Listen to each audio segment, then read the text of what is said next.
네, 여러분 안녕하세요. 2025년 하반기 26년 경제는 스테이블 코인이 결정을 지을 것입니다. 화폐 혁명이 우리 앞에 놓여져 있다. 그럼 스테이블 코인이 어떻게 이 세상을 바꿀 것인가?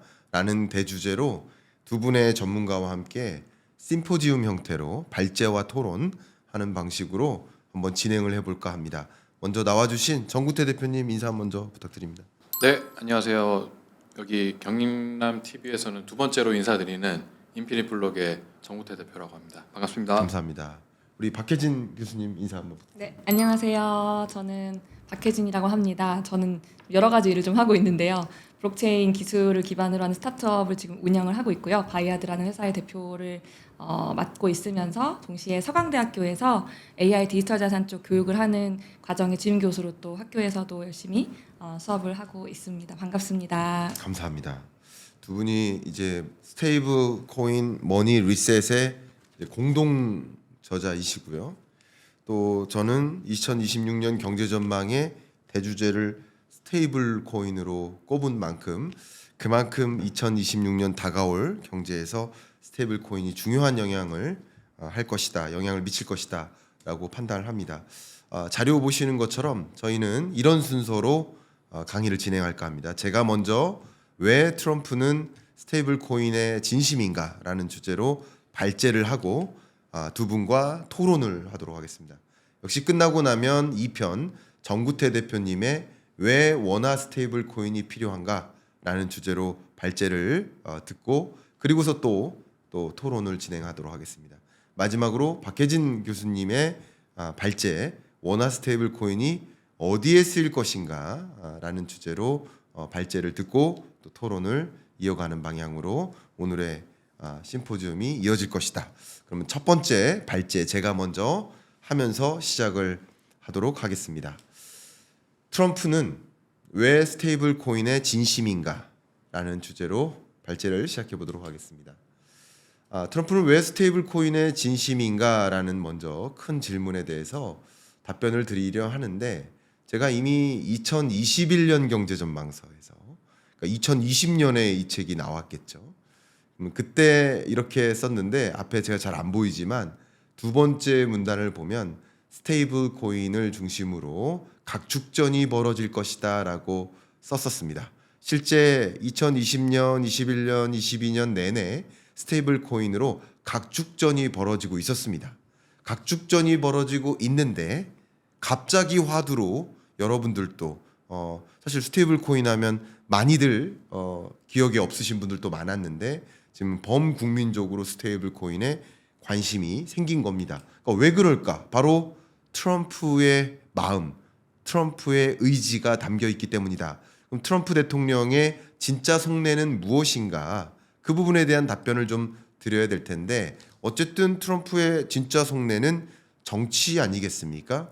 2026년 중간선거가 있습니다. 11월에. 중간선거에서 반드시 이겨야 됩니다. 근데 중간선거에서 지면 공화당이 패하면 그때부터 바로 레임덕이 찾아옵니다. 왜냐하면 또 다른 이기는 없거든요.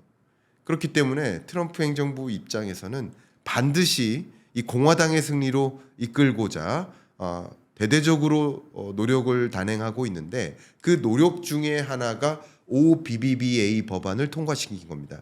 이 OBBBA 법안은 크게 두 가지 대주제가 담겨 있는데 하나는 바로 감세, 두 번째는 국채 한도, 부채 한도를 증액하기로 하는 거예요. 그러니까 부채 한도를 증액한다는 얘기는 다른 말로 마이너스 통장을 만든 거예요. 그러니까 미국 정부 입장에서 마이너스 통장을 만들므로써 언제든지 필요에 따라서 국채를 발행해서 자금을 마련할 수 있다. 이렇게 통과를 시킨 거예요. 근데 중요한 것은 국채를 언제 발행할까를 이제 고민을 해야 되는 거예요. 근데 이 OBBBA 법안이 통과되고 앞으로 미국의 재정 적자 규모는 정말 엄청난 속도로 증가할 것이라고 하나같이 모든 기관들이 전망을 하고 있습니다. 실제 미국 재정 적자 규모가 굉장히 강한 속도로 가파르게 증가할 것이라고 현재 추정하고 있습니다. 그런데 중요한 것은 국채를 발행하긴 발행해야 되는데 미국 국채에 대한 매입세가 약화되어 가고 있어요. 자료 보시는 것처럼 세계적으로 주요 외국인들의 미국 국채 보유 비중이 줄어들고 있는 그 현상을 여러분 확인하실 수 있습니다. 특히 미국 국채 매입세에 가장 반하는 좀 덜 매입하는 그런 움직임을 보이는 가장 대표적인 나라가 중국이죠. 중국이 미국 국채 보유하고 있는 보유액을 본다면 2013년부터 2025년 초까지 급격히 감소하고 있는 거의 2배가량 감소하고 있는 모습, 이런 것들은 중국의 미 국채 매도세, 그러니까 중국이 미 국채를 매도하고 금으로 채워나가고 있고 또 최근 들어서는 러시아 국채를 또 매입해주고 있습니다. 그러니까 마이너스 통장을 만들어서 국채 발행할 여건은 만들어 놓은 거예요. 근데 국채를 발행하긴 발행해야 되는데 글로벌리 매입세가 약하니까 국채 매입처를 확보해야 된다라는 절박한 심정에 놓여 있겠죠. 그러면서 중국은 이미 국채 보유국으로서 원래 1위였던 나라가 어느새 2위국으로 전락되었습니다. 그런 현상들을 보면서 트럼프 행정부는 국채 매입처를 확보해야 되겠는데 어떻게 하지? 하는 관점에서 스테이블 코인의 진심이 된 겁니다. 스테이블 코인은 이미부터 각축전이었어요. 이미부터 스테이블 코인을 중심으로 거래량도 늘고 AUM 규모도 늘고 하고 있었는데, 근데 2025년에 진심이 드러난 겁니다. 트럼프 행정부가 이 정권을 맡으면서. 근데 기존의 가상자산 비트코인과 스테이블 코인의 차이는 뭐예요? 안정성입니다. 안정성. 왜냐하면 거래를 할 수가 없죠. 안정적이지 않으면. 누군가는 비트코인 가격이 떨어질 거라고 생각하고 누군가는 내일 오를 거라고 생각하는데 그 오를 거라고 생각하는 사람과 떨어질 거라고 생각하는 사람이 어떻게 거래를 합니까? 비트코인으로. 그러니까 우리에게 화폐를 대신할 디지털 화폐가 필요하다고 생각하는데 그걸 거래의 안정성, 계속 1달러임을 보여주는 그런 통화가 화폐가 필요하다라고 생각하면서 고안된 게 스테이블 코인과 CBDC인데, 여기서 CBDC는 중앙은행이 만드는 것이고 스테이블 코인은 민간 기업이 만드는 거죠. 잠깐 개념 정리를 좀 한 겁니다. 근데 이 스테이블 코인을 좀 들어가 보면 스테이블 코인의 유통, 국채 매매 구조를 살펴보면 스테이블 코인을 발행하는 발행업체는 당연히 1달러를 받으면서 1코인을 내주는 방식으로 코인 구매자에게 공급합니다.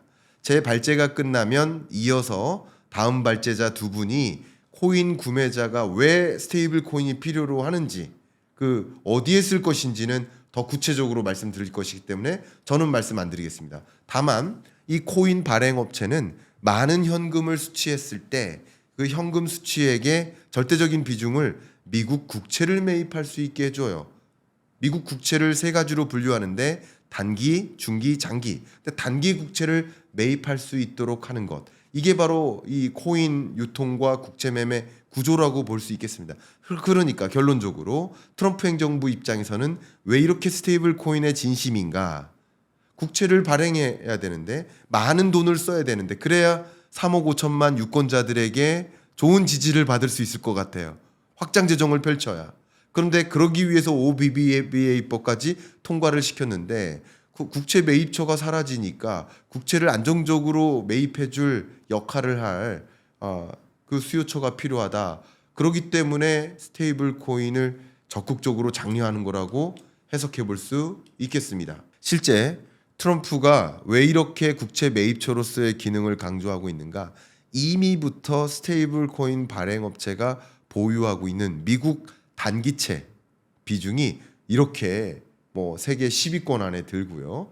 특히 24년 연내에 미국 단기채를 구매한 구매액을 본다면 세계 어느 기관이나 주요국보다도 높은 수준 이렇게 보이고 있습니다. 그러니까 2025년 이 제도권화하고 지니어스 섹트가 통과되고 하면은 더 적극적으로 국채 매입처로서의 기능을 확보할 수 있지 않을까 하는 그 기대감, 그것이 바로 트럼프의 진심인 것이다. 이미 우리나라가 보유하고 있는 미국 국채 보유액보다 스테이블 코인이 지금 보유하고 있는 국채 보유액이 더 많아요. 그러니까 충분히 미 국채 매입처로서의 기능을 스테이블 코인이 수행할 수 있겠다라는 기대를 걸고 적극적으로 국채 매입처로서의 기능을 수행해 달라 하는 의미에서 지니어스 액트, 크립토 윅을 선정하고 그리고 지니어스 액트를 적극적으로 통과시킨 그 배경에 있다라고 정리해 볼 수 있겠습니다. 두 번째, 트럼프의 진심은 바로 미중 통합 패권 전쟁의 무기로서 사용하고자 하는 것이다.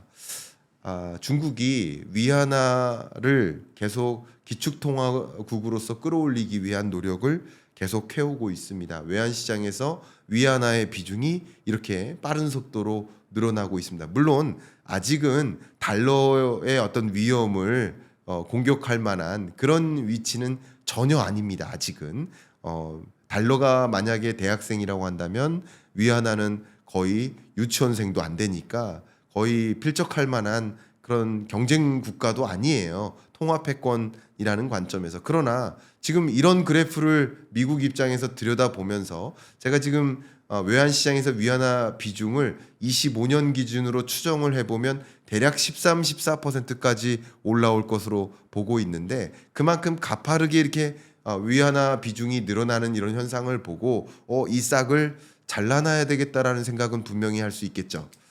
특히 중국은 이미 세계 무역에서의 점유율, 영향력이 절대적으로 높기 때문에 그 세계 무역에서의 영향력을 활용해서 세계 통합 패권 전쟁에서 어느 정도 지위를 유지하기 위한 행보를 보이고 있다 이렇게 설명을 하지 않을 수가 없습니다. 특히 무역을 하는데 세계 주요 원자재나 부품이라는 영역에서 절대적인 영향력을 갖고 있기 때문에 바기닝 파워를 갖고 있어요. 무슨 말이냐? 가장 대표적으로 히토류를 비롯한 세계 주요 원자재, 세계 주요 첨단 산업에서 요구하는 2차 전지에 필요한 니켈 등과 같은 리튬 등과 같은 주요 원자재 이런 것들을 대부분 90% 이상 점유를 하고 있어요. 그러다 보니까 공급처로서의 기능을 하다 보니까 우리 원자재 좀 공급해줘. 공급해줄게. 대신 위안화로 결제하는 종류의 세계 무역 영향력을 활용해서 위안화로 결제하도록 요구를 하고 있단 말이에요. 그런 과정에서 미국 입장에서는 싹을 미리 잘라놓을 필요가 있겠다라는 생각을 분명히 할 수 있지 않을까요? 더군다나 세계 30여 개국과 이미 통화 스와프를 체결하면서 세계 주요국들이 중국에 대한 통화 의존도를 높여나가기 위한 그런 조건을 또 만들어 나가고 있다. 역시 세계 통합 패권의 전쟁을 이끌고 있는 이 중국의 모습들을 보면서 미국 입장에서는 이걸 그대로 방관하면 안 되겠다 하는 생각을 하겠죠. 거기에 특히 중요한 것이 바로 CIPS입니다. 미국은 미국과 유러피언 주요 서방 강국들을 중심으로 스위프트망을 만들었고 그것을 통해서 거래하도록 유도를 해왔는데 중국은 또 중국 자체적인 스위프트망을 만드는 거예요. 쉽게 말하면 CIPS를 만드는 거예요. 위안화 지급 시스템을 만드는 거예요. 그러다 보니까 안 되겠다. 스위프트망을 오히려 대체하는 또 다른 망을 구축하고 있구나. 이렇게 하면 그대로 놔두면 안 되겠구나라는 생각을 당연히 할 수 있겠죠. 이렇게 미국이 지금 가지고 있는 통합 패권에 도전하는 이런 행보들을 적극적으로 해오고 있는데 여기서 활용 점정이 바로 페트로 위안입니다.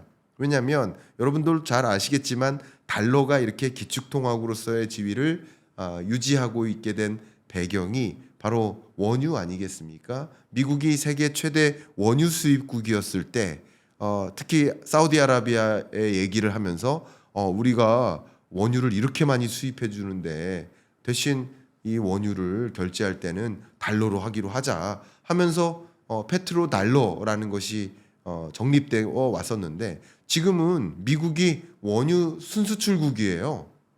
그러니까 원유를 최대 수입하는 수입국은 중국이 돼 버렸어요. 그러니까 사우디아라비아 입장에서도 굳이 달러를 기축통화로서 유지할 수 있도록 달러로 원유를 구매할 수 있도록 이렇게 요구하는 것보다는 중국의 입장에 맞게 상당 부분 위안화로 결제해 주는 것이 오히려 적합할 수도 있겠다라는 판단을 어느새 하고 있습니다. 그게 바로 페트로 위안의 등장이죠.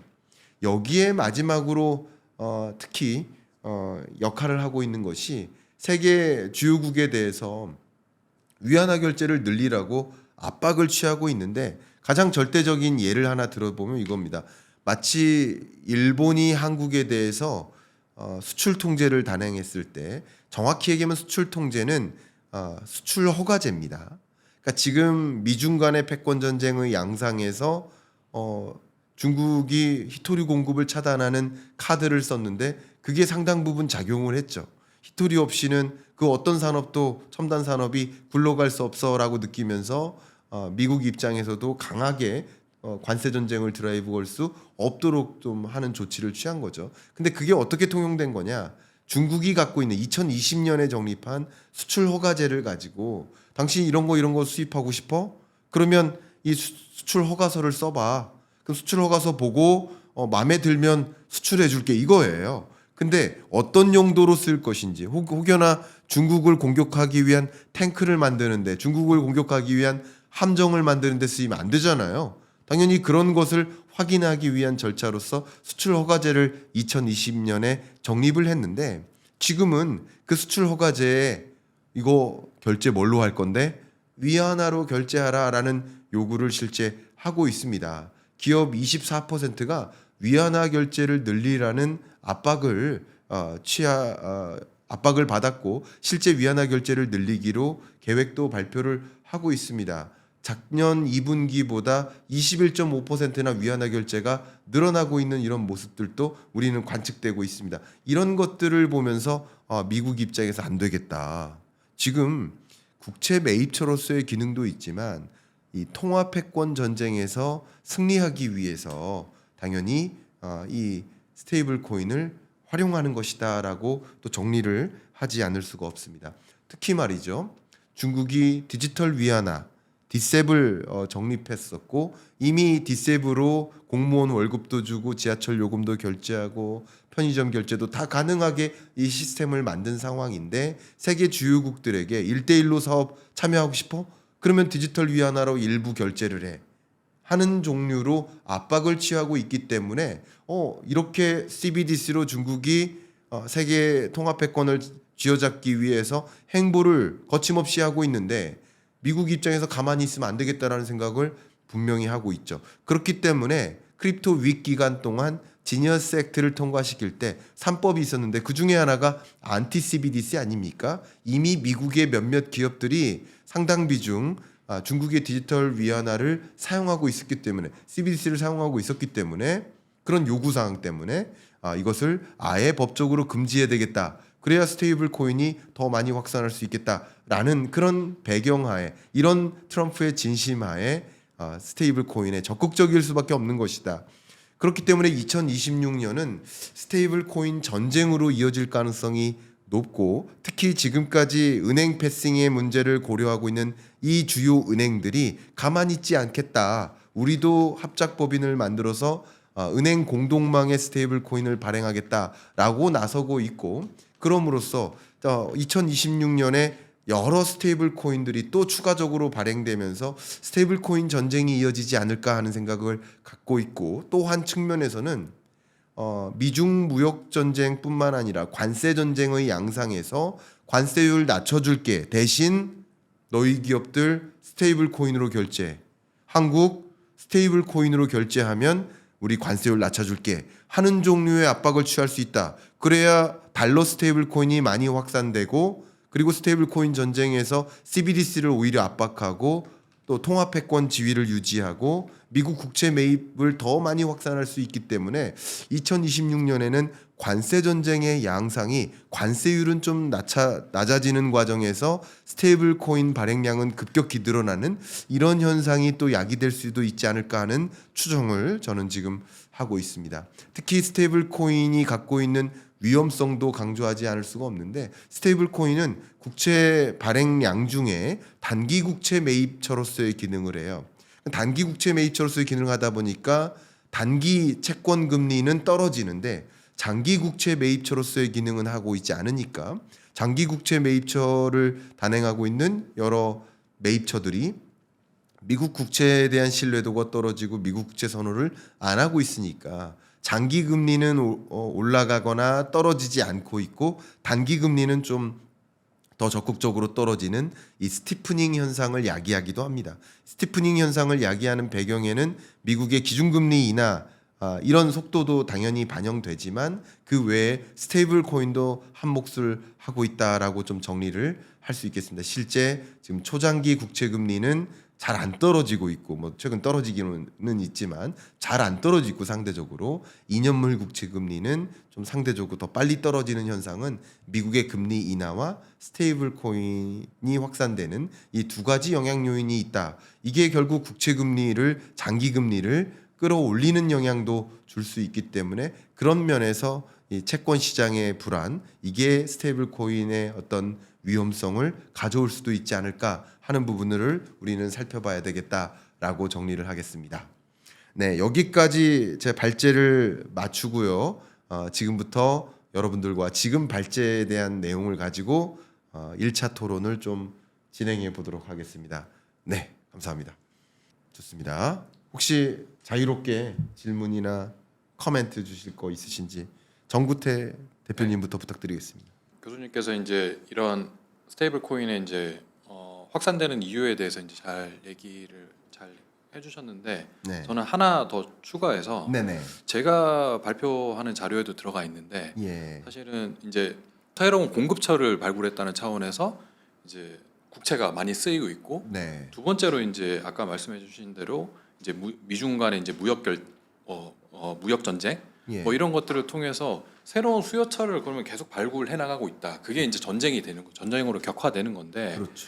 거기에 저는 이제 하나 더해서 말씀해주신 내용들처럼 이게 예전에는 미국이 그 어떻게 보면 석유의 이제 가장 큰 수요처 중에 하나였는데 이게 네. 이제 무게 중심이 중국으로 많이 움직이게 되면서 그러면 그 빈 공간이 생겨버린 거거든요. 그럼 그 빈 공간을 뭘로 채워줄 것인가라고 했을 때 사실 저는 이제 이 트럼프 정부에서 잡고 있는 거는 바로 크립토 시장이다. 네. 크립토 시장을 통해서 이 스테이블 코인 발행을 통해서 크립토 시장에서 기축 통화가 되려고 한다. 그러면 이 기축 통화가 크립토 시장에서 기축 통화가 무슨 역할을 하느냐? 예전에 비트코인이 이런 역할을 했었어요. 근데 이제 비트코인이 가격도 올라가고 그다음에 트랜잭션이 많이 몰리면서 이제 속도도 느려지고 하다 보니까 그리고 이제 기본적으로 이제 가격 등락에 대한 좀 사람들의 어떤 좀 불안감이 항상 존재해 있었죠. 이런 것들을 해결해 준 게 이제 스테이블 코인인데 그건 스테이블 코인이 이쪽 그 비트코인이 가지고 있던 크립토 시장에서의 어떤 기축 통화 역할을 넘겨받으면서 얘는 그 이 스테이블 코인이 어떤 역할을 하고 있느냐? 기본적으로 거래소 내에서 대표적으로 거래소 내에서 기축 통화 역할을 하면서 뭐 우리나라 같은 경우에는 원화 마켓이 있고 그다음에 비트코인 마켓이 있고 그다음에 이제 테더 마켓이 있거든요. 네. 지금 테더 마켓이 사실 비트코인 마켓의 볼륨을 지금 뛰어넘었어요. 그리고 해외에서는 뭐 우리나라 사람들도 이 거래소를 통해서 그 다른 디파이 쪽으로 넘어가서 그 디파이 쪽에서 또 이제 스테이블 코인 가지고 투자하는 활동들이 많아지고 있다는 거죠. 미국은 또 미국의 금융기관들이 또 이 시장에 굉장히 많이 뛰어들고 있어요. 네. 그래서 대표적으로 이제 블랙락이라든지 아니면 뭐 이런 대형 금융회사들이 자기들 자체만의 어떤 소위 말해서 인스티튜셔널 디파이를 만들어서 이 스테이블 코인으로 응축된 이런 자금력들을 이쪽으로 끌고 와서 새로운 시장을 또 만들고 있다는 거죠. 네. 그러면서 이제 새로운 수요처를 또 석유에 의한 네. 새로운 수요처를 만들고 있다. 이 말씀을 좀 드리고 싶습니다. 너무 좋은 포인트를 또 말씀 주신 것 같습니다. 새로운 수요처를 또 만들고 있다. 그러니까 스테이블 코인의 새로운 수요처를 만든다라는 얘기는 그러면 스테이블 코인의 발행량이 더 늘어날 수 있고 그만큼 미 국채 매입세를 강하게 할 수도 있고 또 달러의 어떤 통화 패권적 지위를 더 유지할 수 있게 해주고 이게 다 연결될 수 있겠죠. 그 부분 굉장히 중요한 말씀 주신 것 같습니다. 혹시 어떤 코멘트도 좋으니까 말씀 부탁드립니다. 일단은 이제 스테이블 코인 관련 강의를 하거나 발표를 하면 항상 초반에 되게 많이 됐던 질문이 뭐였냐면 얘네는 뭘로 돈 벌어요? 이제 네. 이거였거든요. 네. 그래서 항상 거기서 나오면 얘네들 국제 가지고 있는 것만으로도 이자 수익을 이만큼이나 많이 벌고 있어. 네. 테더는 1인당 가장 많은 돈을 버는 회사 중에 하나야. 전 세계에서. 이제 이런 설명을 드렸어요. 네. 그런데 교수님께서도 오늘 잘 설명해 주셨지만 트럼프의 사실은 목적은 금리를 0의 수렴토록 만들고 싶어 하거든요. 네. 예. 그렇게 되면 사실은 국채는 국채대로 강매를 당하되 이자 수익도 받을 수 없는 상황에 언젠가는 직면하게 될 것이라고 저는 좀 보고 있습니다. 네. 사실은 그래서 지금 스테이블코인 기업들이 비즈니스 모델을 어떻게 만들어야 되는가에 대한 고민들을 되게 많이 하고 있는 것으로 알고 있습니다. 네. 그래서 지금 뭐 테더나 서클 당연히 마찬가지고요. 이제 새롭게 발행을 시작하려는 곳들도 당연히 동일한 고민들을 하고 있고, 교수님 말씀해주신 대로 사실 2026년에 스테이블코인 전쟁이 펼쳐진다면 정말 뭐 춘추전국처럼 각축전들이 많이 벌어질 것 같고, 국가별로도 경쟁이 있을 것이고, 국가 내에서도 경쟁이 있을 것이고, 다양한 일들이 벌어질 것이고, 그렇다라고 하면 인간 유저 수는 한도가 있는데 이제 공급을 하려고 하는 곳들이 많아지니까 또 그들 간의 어떠한 서비스 경쟁이 치열해질 수도 있을 것이라고 네. 보고 있습니다. 그래서 저는 요즘 제일 재미있게 바라보고 있는 것이 스테이블 코인들이 과연 어떠한 비즈니스 모델을 가지게 될 것이고, 과연 우리에게 어떠한 혜택을 더 많이 주면서 이 포지셔닝을 하게 될까, 이런 네. 것들을 좀 보고 있고요. 저희가 좀 살펴볼 수 있는 벤치마크로 이제 디파이 서비스들이 상당히 이제 지금 이미 잘 운영되고 있는 곳들이 많잖아요. 네. 디파이 서비스를 뭘로 돈 버냐라고 보면 이제 돈이야 뭐 여러 가지로 잘 벌고 있지만 이것을 어떻게 그러면 유저들을 끌어들이는 데 사용하냐라고 했을 때, 유저들이 토큰 가지고 있다, 코인 가지고 있다고 그들에게 바로 배당금을 줘버리면 이제 증권으로 인식될 우려가 있기 때문에 그런 것은 할 수가 없죠. 그럼 이제 어떻게 하냐라고 하면 스테이킹을 하게 유도하고 딱 스테이커들에게 이제 이율을 높게 쳐준다던가, 또는 자사주를 본인들이 뭐 스마트 컨트롤에다가 이제 각인을 시키는 거죠. 우리가 잉여 현금이 이만큼이 넘어가면 무조건 여기에 해당하는 거 이만큼 자사주 사서 소각시켜 버릴게 라고 해서 너네가 가지고 있는 토큰 가격 올릴게 라든지 뭐 이런 것들을 한다던가, 이런 식으로 계속해서 자신들의 어떤 토큰을 소유하고 있는 그 소유자들이 이익을 보도록 하는 다양한 방식들을 간접적으로 행하고 있거든요. 스테이블코인 같은 경우에도 충분히 이제 그러한 어떤 이익을 주기 위한 행동들이 많이 벌어질 수 있을 것이다 라고 하면, 우리가 지금까지는 스테이블 코인을 단순히 이제 기축통화로서 우리가 사용을 하던 시기였지만 향후에는 스테이블 코인 자체도 우리의 투자 전략 중에 하나가 될 수도 있겠다, 이런 생각들도 들기도 하고요. 그래서 그런 생각들이 좀 들었던 강의였던 것 같습니다. 말씀 정말 감사합니다. 저는 이제 발제자로서 또 토론적 의견을 드리면, 발제 시간이 너무 짧았었기 때문에 이 토론할 때 말씀드려야지 하면서 드리고자 하고 싶었던 말씀이, 바로 은행들이 2026년에는 은행들이 공동의 스테이블 코인을 발행할 것이다. 근데 미국의 은행들이 혹시 몇 개인지 아세요? 만 개가 넘어요. 예. 상업은행만 5,000개가 넘죠. 예. 네. 만 개가 넘는데 그 중에 대략 한 상위 30대 은행들, 그러니까 BIS에서 매년 11월이면 40대 GSIB를 선정하고 있거든요. 그러니까 이 GSIB가 Globally Systemically Important Banks, 그러니까 세계적으로 시스테미컬리 중요한 은행들 40대 은행을 선정하는데, 그 중에 대략 한 30개가 미국 은행들이에요. 근데 이 JP 모건, 웰스 파고, 시티, 뱅크 오브 아메리카 이런 은행들이 합작법인을 만들어서 지금 현재 만들어서 추진하고 있죠. 이런 공동의 스테이블 코인을 발행한다. 그럼 트럼프 행정부 입장에서는 아무나 만들어라예요. 사실은 그 중에 누구 하나 나가 떨어져도 좋으니 아무나 만들어라.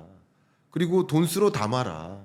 아까 말씀하신 것처럼 스테이블 코인 업체들이 돈을 쓰러 모으고 있거든요. 그래서 쓰러 모아라. 쓰러 모을 수 있도록 환경을 만든 다음에 아무나 나중에 거기서 경쟁에서 못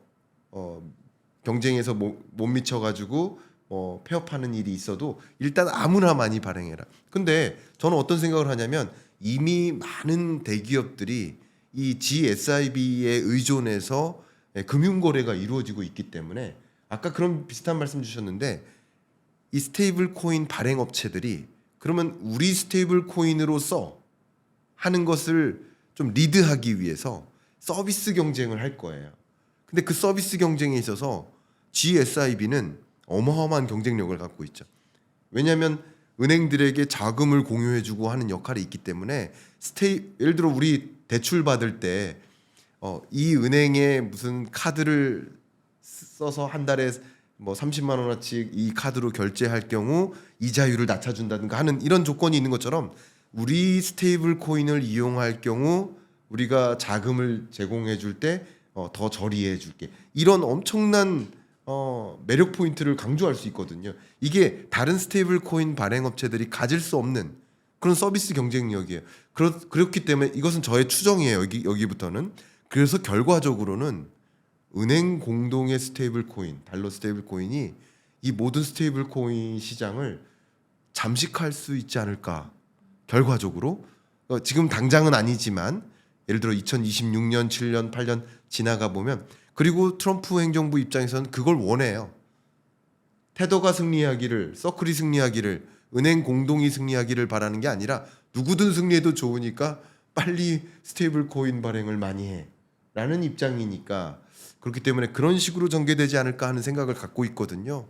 우리 정구태 대표님 또 은행 출신이시니까 혹시 이 부분에 대해서 어떻게 고견을 갖고 있는지 한번 여쭤보고 싶습니다. 저는 말씀해주신 내용 중에서 어떻게 보면 절반은 맞고 절반은 틀리다라고 이제 좀 생각이 드는데 맞는 부분을 말씀하신 대로 은행은 기존에 이제 강력한 인프라를 가지고 있죠. 그렇죠. 그리고 말씀해주신 대로 크로스셀링이든 여러 가지 워낙 인프라가 탄탄하기 때문에 그리고 고객 기반도 넓고 자금력도 엄청나고 그래서 이게 은행이 분명히 유리한 점은 분명히 있습니다. 네. 근데 아까 전에 제가 이 스테이블 코인을 공급하는 측면 말고 수요적인 측면에서도 굉장히 중요하다고 이제 말씀을 드렸는데 그러면 저는 수요적인 측면에 있어 가지고 저는 크게 이제 제가 발제드린 내용도 그 내용들이 많이 담고 있는데 두 가지가 있습니다. 첫 번째로 이 새로운 수요처를 발굴을 하는 거죠. 그동안 이제 은행망이 미치지 못했던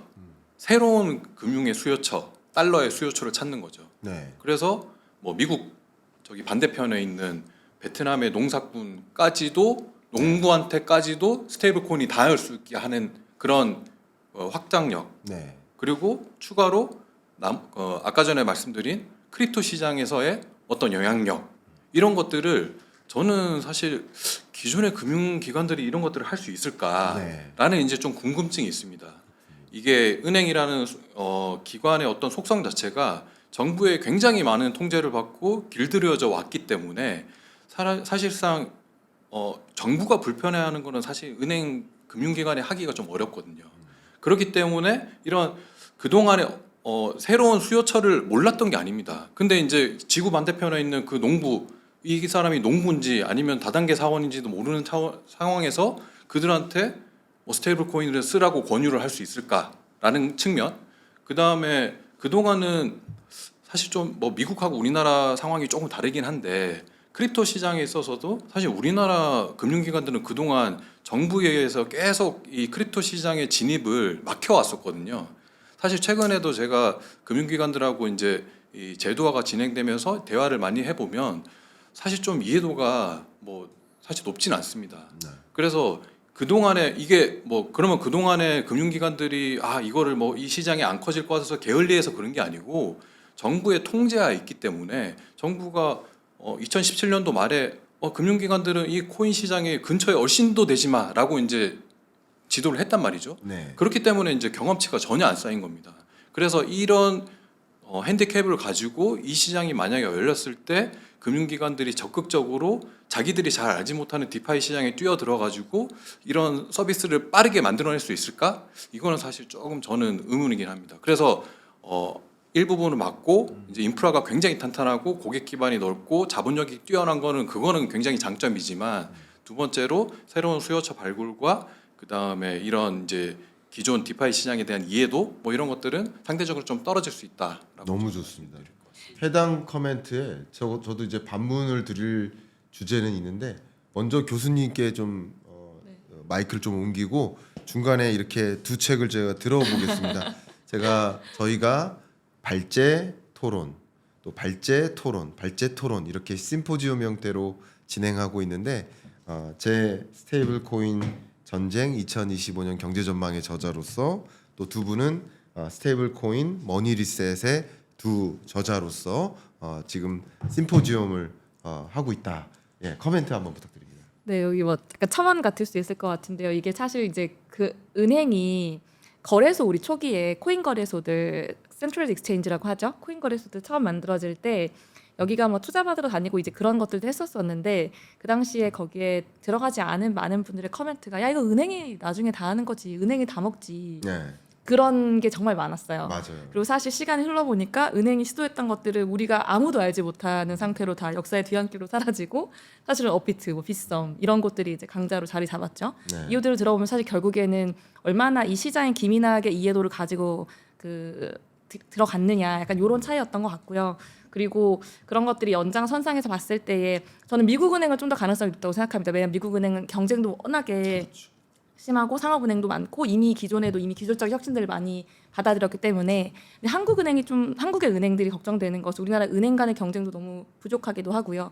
은행 시스템 자체가 뭐 상업은행들이 뭐 서로 간에 막 이렇게 뭐 유저들을 유치한다거나 이러한 경험치를 가지고 있지 않잖아요. 네. 70%의 수익을 예대 마진으로 그냥 정말 어떻게 보면 쉽게 이렇게 지금 수취하고 있는 상황이기 때문에 더더군다나 이런 환경에서 더 뒤처지지 않을까라는 생각도 들기도 하다는 말씀을 좀 첨언으로 드리고 싶습니다. 네. 좋습니다. 두 분은 이제 반은행자들. 농담입니다. 은행 좋아합니다. 네. 네, 뭐 농담입니다만 네. 저는 은행을 너무 사랑합니다. 자, 제가 이렇게 또 오히려 반문해 드릴게요. 네. 예를 들면 네. 미국의 GSIB 은행들이 삼성전자를 공략해요. 혹은 삼성그룹을 공략해요. 우리 이렇게 해줘. 그러면 이만큼 뭐 투자하고 자금 지원해줄게. 그럼 삼성그룹을 설득시킵니다. 근데 예를 들면 테더나 서클은 우리나라에 있는 뭐 제가 폄하하는 건 아니지만 시골에 있는 귀농 가족들을 포섭해요. 스테이블 코인으로 거래하라고. 누가 더 영향력이 있을까요? 저는 이렇게 생각합니다. 그러니까 기업들을 공략하면 왜냐하면 GSIB가 기업들과 맞닿아 있기 때문에 기업들을 공략하면 그 기업들이 스테이블 코인의 진심이 돼요. 그럼 예를 들면 뭐 신세계 그룹, 롯데 그룹. 그러면 우리 범국민들이 여기서 다 장을 보시는데 예를 들어 쿠팡 포함해서 그러면 이들이 스테이블 코인의 진심이면 스테이블 코인으로 결제할 경우 뭔가 혜택을 더 줄 수 있어요. 그러니까 자연스럽게 이 일반인들도 스테이블 코인으로 이끌어진다는 거예요. 거기서 베너핏이 생기는 거예요. 그래서 앞에 말씀드렸던 것처럼 저는 정말 가능하다라고 보고 있는 게 이제 관세 전쟁의 그 다음 경과 스테이지가 스테이블 코인으로 결제하라는 압박을 취하지 않을까. 각 국별에 대해서 국별, 기업별 가능합니다. 충분히. 왜냐하면 거기에 진심이니까. 그래서 이런 의지까지 갖고 있어요. 그래서 저는 이제 이 은행들이 스테이블 코인을 거의 점령하다시피 할 것이다라는 그 어떤 추상은 그게 맞다라는 주장이 아니라 그런 정도까지의 상상도 저는 했다. 그리고 두 분의 말씀도 충분히 중요하지만 저는 그런 면에서 결국은 은행이 헤게모니를 갖지 않을까. 그러니까 모든 은행은 아니지만 Systemically Important Banks (GSIB에) 해당되는 그 은행들이 합작법인으로 공동 은행 스테이블 코인을 발행한다. 이름을 만약에 정한다면 뱅크 스테이블 코인 예를 들어서 이런 걸 발행한다 그러면 오히려 더 영향력이 커질 수도 있지 않을까 하는 의견도 한번 드려봅니다. 혹시 여기에 추가적인 피드백도 주셔도 좋겠습니다. 네, 예. 저도 뭐 저는 이제 약간 중립적으로 뭐 절반은 맞고 절반은 틀리다라고 말씀드렸는데 사실 좀 긍정적인 면을 말씀을 드리면 사실 뭐 말씀하셨다시피 한국의 금융기관하고 좀 미국의 금융기관은 좀 다른 면이 분명히 있는 것 같아요. 예. 그리고 말씀해주신 뭐 이런 상업은행하고 투자은행 간의 어떤 좀 업무 구분도 좀 일부 있는 것 같고 사실 작년 1월달에 이 미국에서 이제 비트코인 ETF가 처음 나올 때 그때 사실 이제 이 크립토의 진심이었던 작은 자산 운용사들 같은 경우에 이 비트코인 ETF가 승인되고 나서 이 사실 이 점유율이 1등 회사 이제 블랙락에 다 쏠려 버렸습니다. 지금 현재 이제 한 200조 가까이 이제 비트코인 ETF에 지금 자산이 몰려 있는데 네. 그 중에서 한 100조, 한 50%가 지금 블랙락이거든요. 그런 것들 보면 사실 이 시장에 이제 자산운용사를 이제 크립토 회사하고 비교할 수는 없지만 자산운용사들도 굉장히 기민하게 작은 중소형 자산운용사 같은 경우는 굉장히 기민하게 움직였음에도 불구하고 네. 이게 고객 기반이랑 그 다음에 기존의 이제 자산 규모라든지 아니면 뭐 이런 어떤 정치권에 있어서의 어떤 뭐 행정력이라든지 이런 것들을 종합적으로 고려했을 때 이게 확실히 좀 큰 기업이 유리하긴 하더라. 네. 고객들이 결국에 그들을 선택을 하더라. 그런 측면에서는 이제 말씀하신 대로 이게 대형 회사들, 특히 이제 미국의 금융기관들이 이런 행보를 보였을 때 이런 이제 투자자 입장에서는 좀 그쪽으로 좀 쏠릴 가능성도 좀 충분히 좀 예상은 해볼 수 있겠다. 그런 점에서 저는 이제 반반으로 말씀 말씀드렸습니다. 정말 감사합니다. 우리나라의 은행은 GSIB 이 리스트에 들어가 본 적이 한 번도 없을 만큼 영향력. 그러니까 우리나라의 가장 큰 은행조차 그 40대 은행에 못 들어갈 만큼 우리나라는 주로 이제 이자 마진, 소위 대출해주고 이자 버는 그런 비즈니스인데 이 GSIB에 들어가는 은행들은 우리가 IB라고 하잖아요. Investment Bank. 그러니까 그런 관점에서 영향력이 또 상당하다. 이 부분도 우리가 예의주시해야 되겠다라는 말씀을 좀 드립니다. 지금까지 제가 1차 발제하고 그 발제에 따른 토론을 이어갔다면 이제 두 번째 시간이죠. 두 번째 시간은 정구태 대표님의 발제를 듣고 토론을 또 진행해 보도록 하겠습니다. 정구태 대표님 발제 부탁드리겠습니다. 네, 두 번째 발제를 맡은 인피니블록의 정구태 대표입니다. 저는 1부에 이어서 2부 순서로 왜 원화 스테이블 코인이 필요한가에 대해서 좀 설명드리고 제 논지를 한번 펴보도록 하겠습니다. 제가 이 산업계에 몸담고 있으면서 이제 가장 많이 좀 질문받는 것 중에 하나가, 그리고 이런 원화 스테이블 코인을 얘기할 때마다 가장 첫 번째 질문 듣고 그다음에 공격을 많이 받는 것 중에 하나가, 아니 스테이블 코인이라고 하면 전 세계 달러가 대부분인데 원화 스테이블 코인이 나온다고 해서 이게 무슨 의미가 있지? 왜 필요하지? 라는 이제 질문을 가장 많이 받습니다. 실제로 데이터를 보시면 아시겠지만 99%가 달러 스테이블 코인입니다. 보시면은 이 발행처의 어떤 그 점유율을 보시면 대부분 이제 보통 이제 티커를 쓸 때 USD가 다 붙습니다. 그래서 10등까지도 보셔도 다 달러 연동 스테이블 코인이라고 보시면 되고요.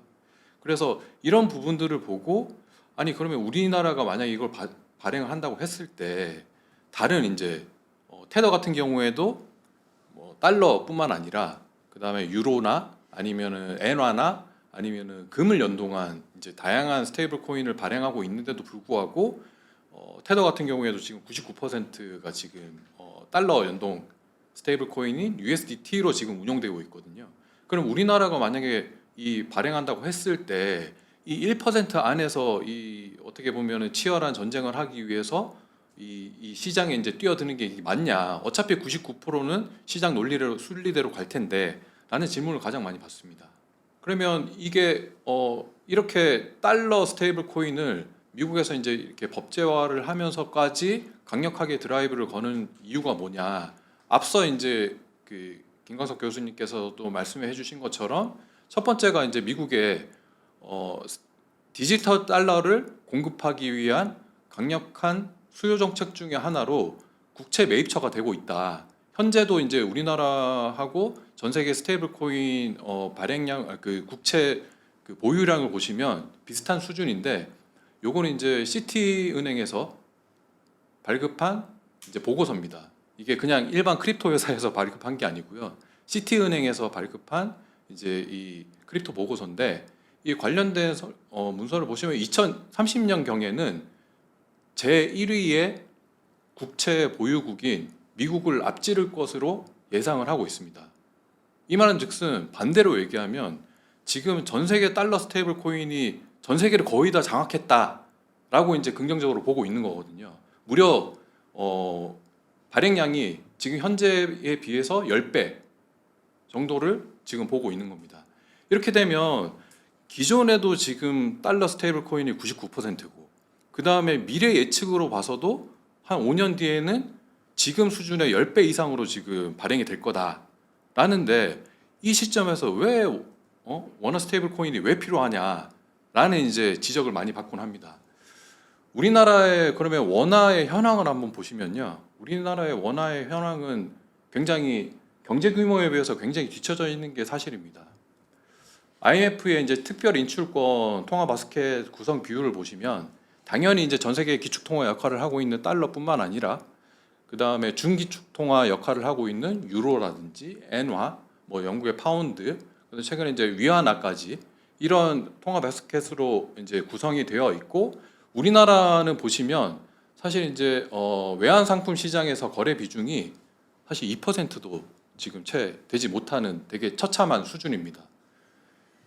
지금 현재에서도 이 디지털로 씌워지지 않은 기존의 원화로도 사실 이 정도밖에 지금 활용이 안 되는데, 이거를 뭐 디지털로 씌운다고 해가지고 과연 뭐 달라질 게 있느냐, 이런 이제 공격을 많이 받는 거죠.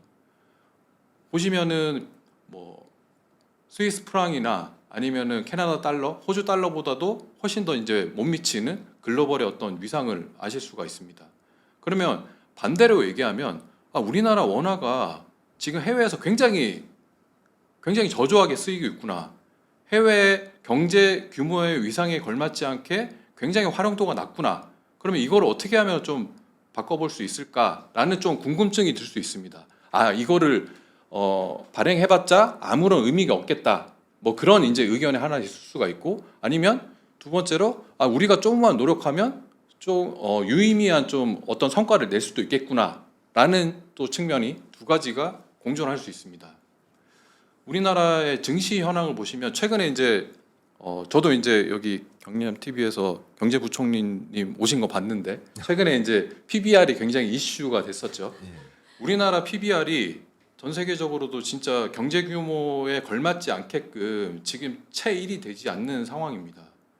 지금 이게 PBR이라는 것 자체가 그러면 우리나라 상장 기업의 대부분의 어떤 그냥 순 자산 가치만 더하더라도 지금 이 제대로 평가를 못 받고 있다는 거거든요. 그러면 신흥국하고 비교해서도 사실은 굉장히 떨어져 있고요. 신흥국 수준으로만 올라간다고 하더라도 우리나라는 지금 코스피가 한 4천까지는 올라갈 겁니다. 아마 선진국 수준으로 올라가면 2배, 3배 그 이상 올라갈 수 있는 수준이고요. 이 정도로 지금 우리나라는 굉장히 자본시장이 다른 국가에 비해서 굉장히 조금 뒤떨어져 있다라고 이제 볼 수 있을 것 같습니다. 그러면 이거를 제가 말씀드리는 거는 어떻게 하면은 그러면 이거를 좀 끌어올릴 건지, 그러면 기존에 우리나라 내국인들이 투자하고 그 다음에 그동안 경제 정책을 굉장히 나름 혁신적으로 펼쳐왔음에도 불구하고 지금 결과론적으로는 이렇습니다. 이런 것들을 어떻게 바꿀 것이냐, 저는 이 것 중에 하나가 저는 이 원화 스테이블 코인이 좀 될 수 있을 것 같다라고 이제 보고 있는 겁니다. 모건 스탠리에서도 이제 그 조사하는 MSCI 국가 분류에서도 우리나라는 지금 현재 신흥국에 지금 현재 머물러 있습니다. 이 비교 굳이 국가들하고 비교를 해보자면 뭐 페루라든지 아니면 뭐 태국, 필리핀 뭐 이런 국가들하고 저희는 지금 현재 묶여 있는데, 경제 규모로는 이미 이제 선진국이죠. 저희는 이제 국가 경제 규모만으로 하면 한 10위권 정도 되니까. 그럼에도 불구하고 아직까지 지금 현재 신흥국에 현재는 머물러 있다. 그래서 결국에 이거를 선진국으로 끌어올려야 새로운 투자자들이 저희 한국을 찾아올 것이고, 한국을 통해서 이게 단순히 이제 소비로 끝나는 한국이 최근에 이제 우리나라도 K 컨텐츠부터 K 푸드, K 뷰티 뭐 이런 다양한 한국만의 특색을 가진 자산들이 생기고 있는데, 이런 것들을 통해서 외국인들이 굉장히 매력적인 자산 시장으로 탈바꿈을 해야 우리나라가 이제 비로소 선진국 대열에 끼어 들어갈 수 있다. 이를 통해서 증시도 이제 PBR도 이를 초과해서 내는 그런 우량 국가로 될 수 있다라고 이제 생각을 하고요. 그러면 MSCI에서 왜 우리나라를 지금 계속 신흥국으로 분류를 해놓고 있냐? 요거는 이제 자본시장연구원에서 자료를 가지고 왔는데, 첫 번째가 우리나라가 지금 여기에 그 원화 외환 시장이 부재하다. 그러니까 이 말인즉슨 우리나라 원화는 그냥 내수용이다. 해외에서 전혀 쓰이지 않는다. 해외에서 필요로 하지도 않고 원화는 그냥 우리나라끼리만 지금 쓰는 통화다. 외환 시장이 굉장히 경직화되어 있고, 그 다음에 두 번째로 꼽을 수 있는 거는 외국인 투자자가 지금 투자하기 너무 어려운 환경이다. 보시면은 뭐 아주 기본적으로는 뭐 이런 공시 자료라든지 뭐 이런 데이터 같은 경우에도 죄다 그냥 한글로만 되어 있고, 그 다음에 뭐 그 외국인 투자자들이 접근하기 굉장히 어려운 그런 시장이다. 뭐 크게 이제 두 가지로 분류해 볼 수 있을 것 같습니다. 그래서 이런 것들을 좀 깨기 위한 수단이 뭐가 있을까? 그동안 사실 우리나라 경제 정책들이 이런 것들을 모르고 경제 정책을 안 폈던 건 아닙니다. 하지만 지금까지 결론적으로 보면 지금 아직까지 PBR 1에 머무르고 있고 MSCI 지금 신흥국에 머물러 있다는 것은 결과론적으로 보면 기존의 정책들이 사실은 좀 실패한 그 성향이 크다. 그렇다고 하면 저희는 이제 새로운 어떤 시도를 해봐야 되는데 저는 그런 측면에서 원화 스테이블 코인이 그런 역할을 할 수 있지 않을까라고 이제 생각을 하고 있습니다. 그러면 우리나라를 그러면 외국인 투자자들이 우리나라를 보기에 굉장히 매력적인 시장으로 봐야 됩니다. 그러면 원화 스테이블 코인이 그런 역할을 할 수 있을 것인가라고 보면 원화 그 스테이블 코인이 현재 이제 쓰이고 있는 어떤 그 비중 분포도를 좀 보시면 자료를 보시면요. 현재 우리가 지금 현재 집중하고 있는 우리 그 대중들이 지금 이 시장에 굉장히 관심을 가지고 있는 것은 보통 이제 무역 결제라든지 아니면은 지급 결제라든지 카드와 같은 지급 결제 이 시장을 지금 좀 굉장히 중요하게 보고 있는데 사실 그 비중은 6%도 되지 않습니다. 지급 결제 같은 경우에는 한 2%, 그다음에 무역 송금이나 무역 결제 같은 경우에는 한 4%. 그럼 나머지 94%는 어디서 나오냐? 바로 크립토 시장에서 나오고 있습니다. 그래서 이 우리나라가 그러면 이 원화 스테이블 코인의 등장으로 인해서 자본 시장을 더 매력적이게 만들고 그다음에 이 시장을 더 외국인 투자자들이 돈을 진짜 원화 스테이블 코인을 바꿔가면서라도 투자하고 싶은 시장으로 만들기 위해서는 첫 번째 크립토 시장을 활성화를 해야 된다. 크립토 시장이 굉장히 중요하다. 그다음에 두 번째가 그러면 실물 경제하고 어떻게 그러면 우리가 그동안은 이제 몰랐던 우리가 가지고 있었지만 그동안은 세계인이 몰랐던 이런 자산들을 어떻게 하면 해외인들이 손쉽게 투자할 수 있게끔 어떻게 하면 매력적으로 좀 보이게끔 할 거냐. 저는 그래서 첫 번째가 이제 제가 크립토 시장이라고 말씀드렸고요. 그래서 원화 스테이블 코인이 나오면 아이러니하게도 우리나라 정부가 그동안 좀 금기시했던 크립토 시장을 우리나라에서 키워야 됩니다. 그래서 우리나라 국민들 현재에서도 지금 업비트나 빗썸을 통해서 해외로 빠져나가는 자금이 어마어마하거든요. 그들이 그러면 뭘 하러 거기 가냐? 해외에 있는 디파이에다가 투자하러 갑니다. 달러 스테이블 코인을 가지고 그거를 우리나라 시장에다가 만들어야 된다는 거죠. 그래서 그들이 빠져나가지 못하게 1차적으로, 2차적으로는 그럼 외국인들이 원화 스테이블 코인을 바꿔서라도 굉장히 매력적인 안정적인 디파이 시장을 만들 수 있게끔 그게 개인이 될 수도 있고요. 아니면 기관이 될 수도 있습니다.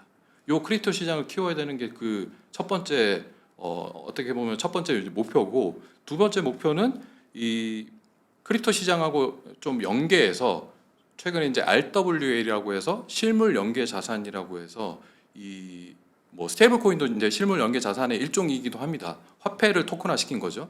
모든 자산을 토큰화 시킬 수 있습니다.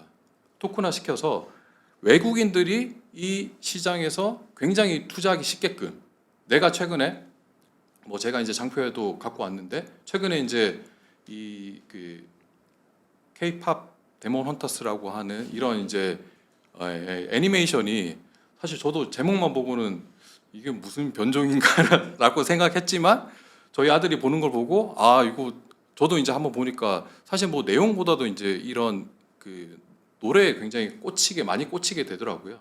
이런 것들을 우리가 생각지도 못했던 굉장히 한국적임에도 불구하고 전혀 그동안은 외국인들이 알 수 없었던 이런 새로운 컨텐츠들을 이런 이제 글로벌 OTT 넷플릭스죠. 넷플릭스를 통해서 알게 됐다는 거. 이거 굉장히 중요한 거거든요. 만약에 넷플릭스가 없었다고 하면 그냥 우리나라에서만 우리끼리만 보고 그냥 말았겠죠. 이런 것들이 지금 전 세계적으로도 계속 나오고 있단 말이죠. 이런 것들을 그러면 저 컨텐츠는 우리나라 게 아닌데 우리나라가 만든 게 아닌데 어떻게 외국인들이 투자를 하지?라고 했을 때 기업이 이거를 반드시 기업도 이제 여러 가지 컨텐츠를 만들어낼 수가 있겠죠. 뭐 예를 들어서 YG 같은 연예기획사가 뭐 A라는 걸그룹도 있고 B라는 뭐 보이그룹도 있고라고 한다고 하면 나는 나는 A라는 걸그룹은 좋은데 B라는 보이그룹은 나는 별로 이렇게 매력적이진 않아라고 했을 때 A라는 걸그룹에만 투자할 수 있는 토큰화된 자산을 또 발행을 할 수가 있고요. 그러면 외국인들이 이런 새로운 K-팝 데몬 헌터스 같은 컨텐츠가 나왔을 때 나는 저걸 보는 것도 좋아하는데 나는 보는 걸 넘어서 저기다 투자를 한번 해보고 싶어. 저건 너무 잘 될 것 같아. 우리 아들도 너무 좋아하고. 그렇게 되면 거기에 투자할 수 있는 수단을 우리가 자체적으로 이제 이 금융시장 안에서 자본시장 안에서 만들어야 된다는 거죠. 그래서 그동안에 소외시됐던 굉장히 많이 나오고 있습니다. 보면은 K 컨텐츠부터 해서 K 뷰티, 최근에는 K 푸드, 그 다음에 최근에 이제 관세 협상에서도 또 활약을 했던 이제 K 방산 같은 것들. 앞으로 우리나라가 그동안 이 방산주가 굉장히 소외를 받았지만 앞으로 이제 미국을 통해 가지고 굉장히 잘 될 것 같아. 근데 나는 방산 중에서도 조선만 잘 될 것 같고 딴 거는 미사일 이런 거 잘 안 될 것 같아라고 한다고 하면 그 조선에만 이제 투자할 수 있는 또 수단을 충분히 만들어낼 수가 있는 거죠. 기존 자본시장에서 되지 않았던 디지털화된 토큰화된 자산시장에서는 충분히 가능하다. 그거를 그러면 어떤 걸로 투자를 해야 되느냐? 바로 원화 스테이블 코인이 그 역할을 할 수가 있다는 겁니다. 그래서 그 전 세계인이 몰랐던 어떤 컨텐츠 자산의 항국적인 자산의 어떤 대비를 이런 글로벌 OTT가 해줬다고 하면 그러면 그거를 투자를 할 수 있는 어떤 투자 수단으로서 그냥 단순히 소비에서만 그치는 게 아니고 컨텐츠 소비에서만 그치는 게 아니고 투자 수단으로서 넘어갈 수 있는 거는 분명히 원화 스테이블 코인이 그 역할을 하게 될 것이다. 해외에서는 달러 스테이블 코인이 많이 장악을 했겠지만 한국의 이런 컨텐츠 혹은 한국의 디파이 시장에 들어오기 위해서는 원화 스테이블 코인하고 실시간으로 굉장히 저렴한 비용으로 바로 이제 환전을 하고 투자를 할 수 있게끔 구조로 짜놓으면 원화 스테이블 코인도 분명히 수요처가 생길 것이다라고 이제 생각을 하게 되는 거고요. 그래서 결론적으로 이제 제가 마지막으로 말씀드리면 두 가지입니다. 원화 스테이블 코인이 왜 필요하냐라고 봤을 때 결국에는 외국인 투자자를 유치를 해야 된다. 우리나라는 반드시 외국인 투자자를 유치를 해야 된다. 외국인 투자자를 유치할 때 첫 번째로 원화 스테이블 코인이 할 수 있는 역할은 외환 시장을 좀 더 자유롭게 한다. 계속 아까 전에 이제 그 MSCI 그 지수에서도 지적받듯이 이제 우리나라의 원화 역외 거래가 너무 처참하다. 이런 것들을 원화 스테이블 코인을 통해서 해외인들이 원화 스테이블 코인을 내국인뿐만 아니라 해외인도 원화 스테이블 코인을 살 수 있는 체계를 만들어야 된다. 그래서 해외 투자자 친화 정책도 이제 펼쳐야 되고요. 두 번째로 결국에는 또 돌고 돌아서 크립토 산업을 활성화시켜야 된다. 그래서 우리나라 자체만의 외국인들이 매력적으로 생각하는 우리나라 국가만의 크립토 인프라도 확대를 시켜야 되고 그 다음에 RWA라고 하는 실물 연계 자산 이게 이제 금융 쪽으로 파생될 수도 있고 다른 이제 실물 자산으로 파생될 수도 있습니다. 이런 시장을 아직은 초창기인 이 시장을 너무나도 미국이 열심히 하고 있는 이 시장을 우리만의 색깔을 입혀서 만들어야 된다. 그러면 콘텐츠는 어디서 찾을 거냐? 지금 우리가 잘하고 있는 것들이 너무나 많다. 이런 것들을 가지고 와서 해외인들이 그 해외에서 찾을 수 없는 어떤 우리나라만의 독특한 어떤 금융 환경, 최근에 이제 디지털 금융 환경이라고 할 수 있겠죠. 이런 디지털 금융 환경을 우리나라 자체에서 만들어서 해외 투자자들이 돈을 싸들고 와서 한국에 투자할 수 있는 이런 역할들을 만들어야 되고 이게 원화 스테이블 코인이 그 통로가 될 수 있을 것이다라고 이제 생각을 합니다. 마지막으로 이제 디지털 달러가 굉장히 급속도로 빠르게 퍼지고 있습니다. 아까 교수님이 말씀해주신 것처럼 진짜 내년 경제서에 스테이블 코인을 주제로 삼을 정도로 굉장히 스테이블 코인이 빠르게 확산되고 그 다음에 신속하게 그 다음에 우리가 상상하지 못할 정도로 빠르게 침투해 나갈 겁니다. 그럼 우리는 무엇을 할 것이냐라는 측면에서 봤을 때 저희 우리나라만의 어떤 자국만의 어떤 경쟁력 그동안 이제 남들이 보지 못했던 전 세계인이 보지 못했던 그런 경쟁력을 찾아낼 수 있고 단순 소비에 그치는 게 아니고 투자로 이어질 수 있는 어떤 체계를 만드는 것이 저는 원화 스테이블 코인이 그 역할을 할 수 있으리라고 생각하고 발제를 마치겠습니다. 네. 감사합니다. 네. 일단 정구태 대표님의 발제를 통해서 정말 원화 스테이블 코인이 싸울 수 있는가 하는 그 대주제로 발제를 들었고 지금 이 심포지엄 방식에서 발제 그리고 토론으로 이어지는데 지금부터 심층적으로 해당 주제를 놓고 토론을 좀 진행해 보도록 하겠습니다. 먼저 어떤 코멘트도 좋으니까 코멘트나 질문이나 있으실까요? 제가 오늘 준비해온 발제하고 상당 부분 또 겹치는 내용이기도 해서 네. 아마 제가 이따 발제를 더 축약할 수 있을 것 같다는 생각이 들기도 했고요. 네. 사실 이 그 수요가 어디에 있느냐는 정말 저희가 전선에서 싸울 때 항상 너무 많이 공격을 받는 부분입니다. 뭐 내수용 화폐인데 이거를 왜 만들어 달라고 난리야, 누가 쓴다고, 뭐 이제 이런 얘기가 나오는 건 거죠. 근데 저는 제가 그 하고 있는 일이 하나가 더 있는데 그 런던이랑 두바이 기반의 벤처 캐피털에서 파트너로 지금 투자를 하고 있습니다. 네. 그런데 한국에 있다 보니까 당연히 한국 투자를 총괄을 하고 있고 그러다 보니까 그 한국의 좋은 기업들 이제 투자해서 뭐 유럽이라든지 중동에 내보내고 이런 일들을 하고 있었는데요. 예. 최근에 한국의 이러한 그 제도화 물결이 조금씩 이제 알려지기 시작을 하면서 가장 많이 듣는 그 내용 그 인풋 중에 하나가 야 너네 그 한국에 좀 괜찮은 투자할 만한 스테이블 코인 관련 기술 기업 없어? 스타트업 없어? 인수할 만한 곳 없어? 이런 얘기들이 정말 많이 들려와요. 저희는 그래서 이거를 놓치지 않고 지금 관련해서 펀드를 만들려고 지금 준비를 하고 있는 상황인데 이렇게 실제적으로 이 우리나라 기업에 대해서 수요가 이렇게 많았던 적이 있었나 하면 사실 그렇지 않습니다. 한국이 언제 글로벌에 나가서 한국 스타트업들이 싸워본 적이 있는가? 사실 거의 없다고 볼 수 있는 건 거죠. 네. 그런데 이제 블록체인은 특성 자체가 크로스보더이다 보니까 얼마든지 우리나라에서 잘하는 기업들이 해외에 나가서 방방 날아다닐 수 있는 상황인 거고요.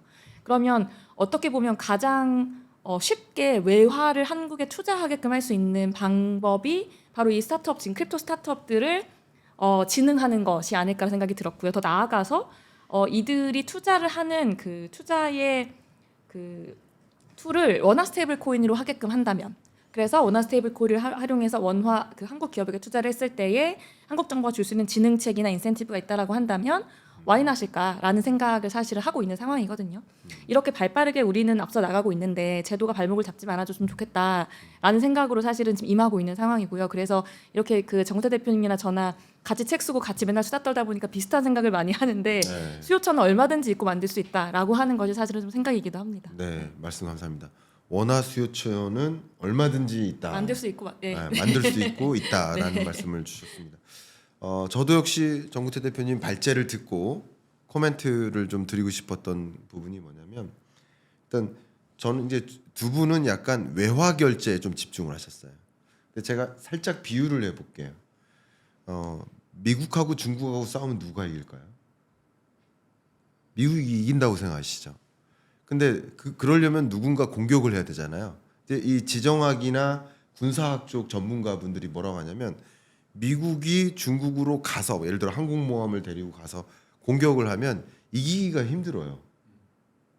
그러니까 물론 중국이 미국을 가서 공격해도 이기기 힘들어요. 중간 어디서 만나면 미국이 이기겠죠. 그러니까 제가 무슨 말씀드리냐면 잠깐 이것에 비유를 했는데 외화 결제라는 영역에서는 뭐 이길 수 있다라고 말씀 주신 거예요. 충분히 수요처를 확보할 수 있다. 그건 좋은데 더 중요한 것은 우리나라의 내수 시장을 원화 스테이블 코인으로 장악해 버리면 됩니다. 그러면 적어도 우리가 달러 스테이블 코인을 공격하진 못하지만 달러 스테이블 코인이 한국의 내수 시장을 공격하는 건 막을 수 있다. 저는 이 관점에서 포인트가 있다고 저는 개인적으로 생각을 합니다. 예를 들면 전체 GDP 규모, 그러니까 아까 자료를 보여주셨는데 그 자료 안에는 주로 외화 결제에서 달러 스테이블 코인이 차지하는 비중이 99%다 이거거든요. 근데 거기에는 내수 시장을 포함하지 않아요. 분모에. 제가 무슨 말씀드리냐면 GDP에서 우리나라도 소비액이 한 60% 정도 차지해요. 그리고 정부 지출이 한 5%, 민간 기업 공공기관들의 그러니까 설비 투자, 그러니까 민간 투자, 공공 투자, 공공부문 투자 이걸 합했을 때 한 20%. 근데 그러면 이제 약 한 85% 가량이 GDP의 85% 가량이 내수 시장인 거예요. 이렇게 보면 물론 순수출이 한 15% 되니까 이렇게 생각을 해보면 적어도 내수 거래에 있어서는 정부가 2026년 한해 쓸 예산이 723조인데 현재 계획하고 있는 게 그것을 원화 스테이블 코인으로 집행하면 되잖아요.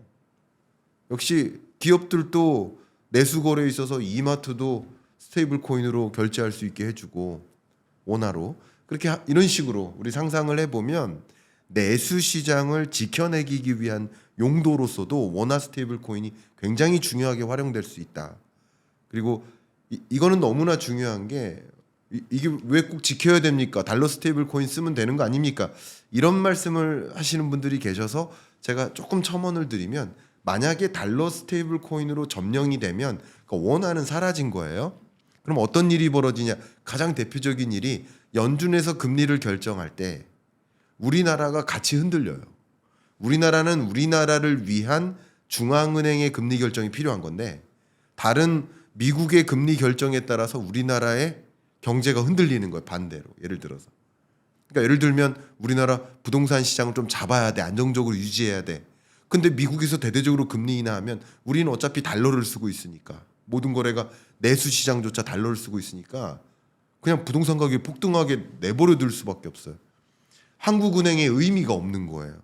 통화 정책이 사라지는 거예요. 그게 통화 주권을 손실하는 거니까 그런 관점에서도 원화 스테이블 코인을 가지고 적어도 공격은 아니어도 방어는 할 수 있다라는 관점에서 저는 생각을 하고 있거든요. 이 두 명의 커멘트 이게 사실은요.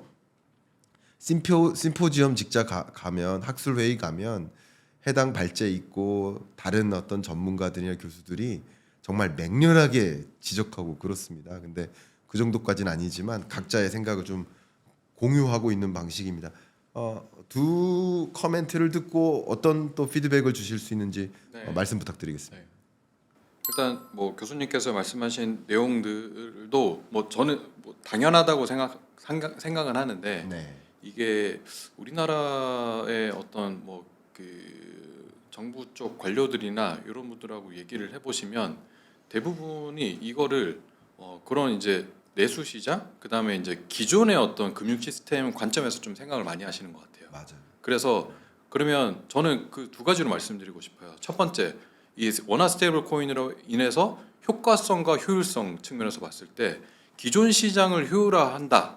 그런 측면에서 기존에는 이제 그러면 뭐 예를 들어서 지역 화폐를 준다고 했을 때 네. 지역 화폐는 사실 기존의 금융 시스템하고 크게 다른 게 없으니까 비효율성을 분명히 가지고 있으니까 네. 이런 이제 원화 스테이블 코인을 가지고 지역 화폐를 통해서 좀 더 효율화한다.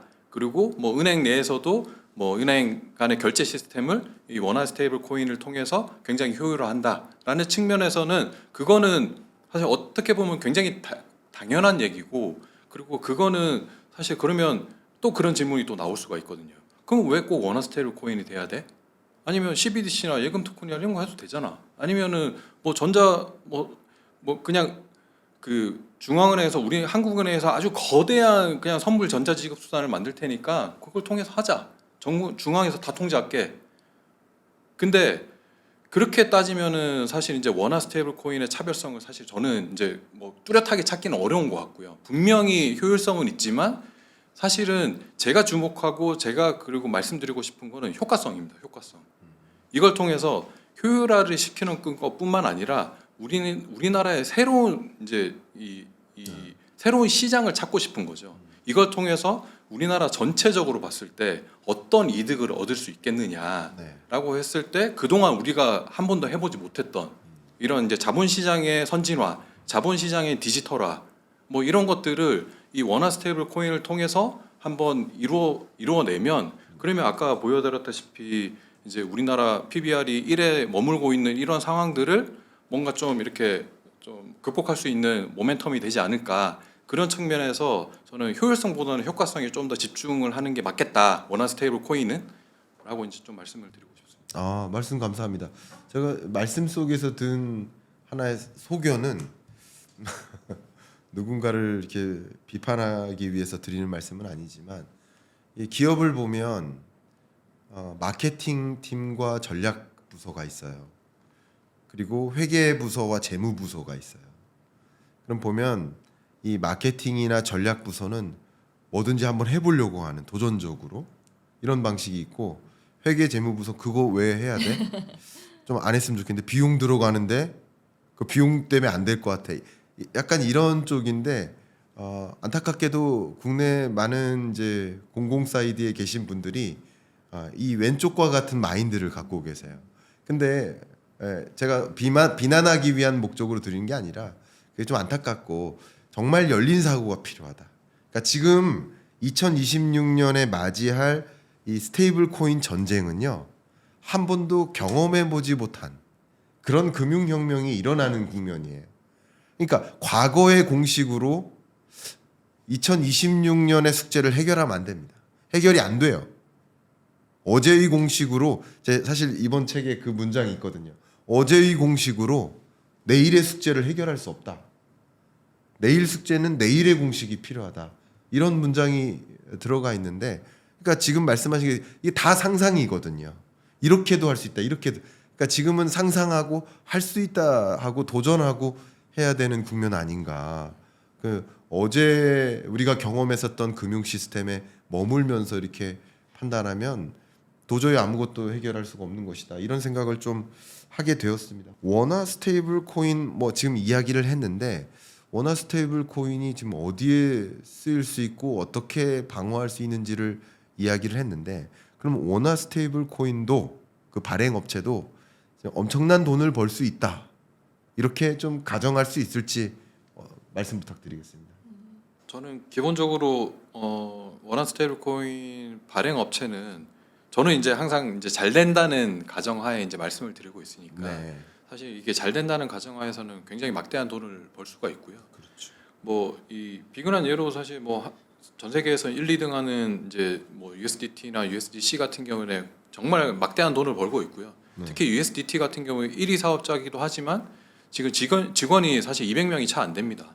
그럼에도 불구하고 이제 벌어들이는 수준은 뭐 전통 금융기관들 골드만삭스라든지 블랙락이라든지 이런 회사들하고 굉장히 어깨를 나란히 하고 있거든요. 네. 그런 측면에서 봤을 때도 이게 사실은 이제 어떻게 보면은 이 새로운 국채 수요로 인해서 이 국채 이자율을 워낙 많이 찍어내고 있기 때문에 네. 지금 전 세계 달러 스테이블 코인 유통되는 발행량이 한 400조 가까이 되거든요. 네. 그 중에서 이제 뭐 국채 수익률 한 4% 정도만 잡더라도 어마어마한 돈을 지금 이 소수의 인원을 가지고 벌어들이고 있기 때문에 우리나라도 반드시 이제 그러면 이 원화 스테이블 코인을 발행하게 되면 이 발행 업체 같은 경우에는 뭐 미국의 달러 스테이블 코인만큼은 아니겠지만 분명히 이제 막대한 돈을 벌어들이게 될 건데, 그런 차원에서 저는 제가 개인적으로 조금 좀 제안하고 싶은 거는 이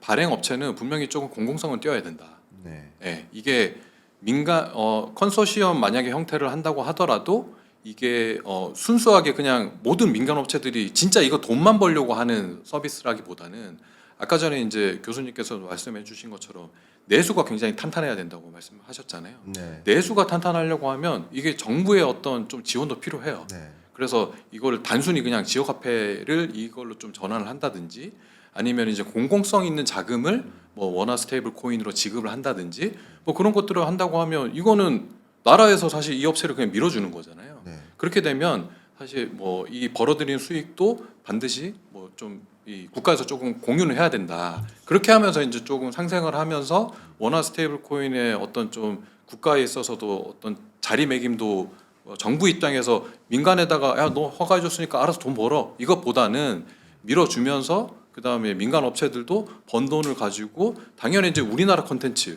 우리나라의 정부 뭐 이런 것들 때문에 혜택을 받았기 때문에 그거를 다시 재투자할 수 있는 뭐 그런 이제 좀 선순환 구조를 만들어야 되지 않을까라고 이제 생각을 하고 있습니다. 말씀 감사합니다. 저도 이제 또 질문을 드리고는 싶은데 저는 어떤 생각까지 사실은 했냐면 국내 많은 기업들 물론 법제도가 아직 그렇게까지 따라오진 않습니다. 아직은. 그러나 이게 법제도가 완비가 된다면 우리나라는 아마도 의회에서는 이렇게 할 것 같습니다. 1금융권을 중심으로 허용을 하고 그 허용된 다음 어떤 부작용이나 이런 것들이 있는지를 확인한 후에 비은행 금융기관까지 2금융권까지 확대하는 방식으로 이렇게 움직이지 않을까라고 저는 그림을 그리고 있는데 뭐 그걸 떠나서 법제도를 떠나서 어떤 생각까지 했냐면 적극적인 스테이블 코인 발행 업체가 아닐지라도 소극적인 스테이블 코인 발행 업체가 될 수도 있다. 이게 무슨 말이냐면요. 예를 들면 많은 기업들이 상품권을 발행하잖아요. 삼성그룹도 그렇고 뭐 신세계그룹, 롯데그룹 여러분 다 아실 만한 여러 기업들이 상품권을 발행하는데 그 상품권 발행을 스테이블 코인으로 발행해도 된다. 훨씬 비용 효율적일 겁니다. 그리고 그 스테이블 코인으로 발행을 하면 어쩌면 그 그룹사내 계열사의 여러 소매 판매 영역에서 상품권으로 구매를 했었다면 그걸 넘어선 범위까지 통용시킬 수 있으니까 그러니까 당연히 이 소극적인 스테이블 코인 발행 업체가 되어도 당연히 상당한 뭐 돈을 벌어들일 수 있는 기회가 된다. 그리고 기본적으로 비용 효율화를 이룰 수 있다라고까지 저는 개인적으로 상상을 하고 있습니다. 제가 마지막 이 해당 편에서 저희가 지금 어떻게 하고 있냐면 한 분의 발제 그리고 토론, 또 한 분의 발제 이렇게 토론 이렇게 진행하고 있는데 두 번째 발제와 이 토론을 진행하고 있는데 마지막 뭐 질문을 드린다면 원화 스테이블 코인을 이제 발행하게 되는 그 경과, 의회의 법적 어떤 의회에서 통과될 그 법적 기반은 어떤 모습을 띌 것이라고 혹시 상상하시는지 현재는 정해진 건 없으니까 혹시 그 부분 말씀드려도 될까요? 지금 좀 첨예하게 맞붙고 있는 그 두 지점이 민간이 참여를 할 수 있도록 해줘야 한다라고 그렇죠. 하는 것이 기본법에서 이제 발의된 기본법에서 주장하는 바이고요. 또 이쪽에서 이제 다수가 주장하는 바는 금융권 위주로 해야 된다. 교수님 말씀하신 것처럼 네. 그렇게 이 상황인데 사실 이 금융권 위주로 해야 한다고 주장하는 주장의 근거를 살펴보면 안정적이잖아. 이게 더 안정적, 이게 더 검증되었잖아라고 얘기를 하는데 왜 민간이 하면 안정적이지 않아라고 물어봤을 때 반문에 답이 없어요. 왜냐 민간도 이것은 자본금의 문제가 아니라 준비금을 얼마나 잘 매니지할 것이냐, 투명하게 그렇죠. 관리할 것이냐의 문제이기 때문에 말씀하신 저는 발행사뿐만이 아니라 발행을 줄여서 생태계가 엄청 생길 것 같아요. 네. 보안기업들, 그 다음에 준비금을 투명하게 증명하는 기술을 가진 곳들 이런 것들이 막 생겨날 것이고 이 기업들도 같이 수혜를 입으면 성장을 하게 될 것이기 때문에 충분히 민간과 기술이 할 수 있다라고 좀 보고 있고 그래서 저는 어떻게 될 것이다라기보다는 어떻게 되었으면 좋겠다 입장에서 민간이 좀 리드를 하는 환경이 만들어졌으면 좋겠다고 생각을 하고 있습니다. 네. 네.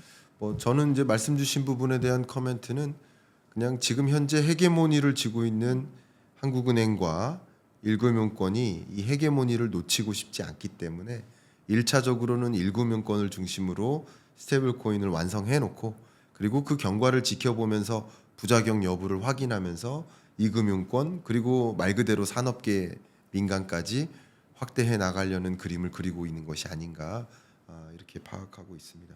뭐 지금까지 정구태 대표님의 발제와 또 이어지는 토론 진행했고요. 이제 지금부터는 박혜진 교수님의 원화 스테이블 코인 어디에 쓰일 것인가라는 또 대주제를 가지고 강의를 좀 들어보고 발제 후에 또 토론으로 이어가는 시간을 가져볼 텐데요. 지금 저희는 이 스테이블 코인 머니 리셋의 두 저자분을 모셔서 발제와 토론을 진행하고 있고 또 역시 함께 스테이블 코인 전쟁이라고 주제를 꼽은 2026년 경제전망서의 저자로서 이제 토론을 하고 있는데 그만큼 2026년은 스테이블 코인 전쟁의 해가 될 것이다라고 강조를 하고 있는데 다음 대주제 박혜진 교수님의 발제를 좀 청해 보도록 하겠습니다. 네, 안녕하세요. 제가 마지막 발제를 맡게 됐습니다. 그래서 이 좀 마무리를 하는 어떠한 차원에서 좀 용처를 좀 고민해보자라고 하는 것으로 시작을 했는데 사실은 조금 더 크게 좀 그 큰 얘기들을 나누게 될 것 같다라는 생각을 하면서 발제를 시작을 해보도록 하겠습니다. 그럼 발제를 한번 시작해 보도록 하겠습니다. 일단은 항상 정세현 대표님도 말씀해 주셨는데 어디다 쓰냐 이런 말을 너무 많이 듣습니다. 왜냐 뭐 너희가 말하는 스테이블 코인이 크로스보더 뭐 글로벌에서 강점이라고 하면 원하는 국내용 화폐인데 이걸 뭐 글로벌에서 누가 쓰냐라는 이제 말들을 많이 듣죠. 저는 그 원화 스테이블 코인을 요즘에 어떻게 좀 바라보고 있냐면요. 대한민국의 원화가 처음이자 마지막으로 국제 경쟁력을 가져볼 수 있는 기회다라고 생각을 하고 있습니다.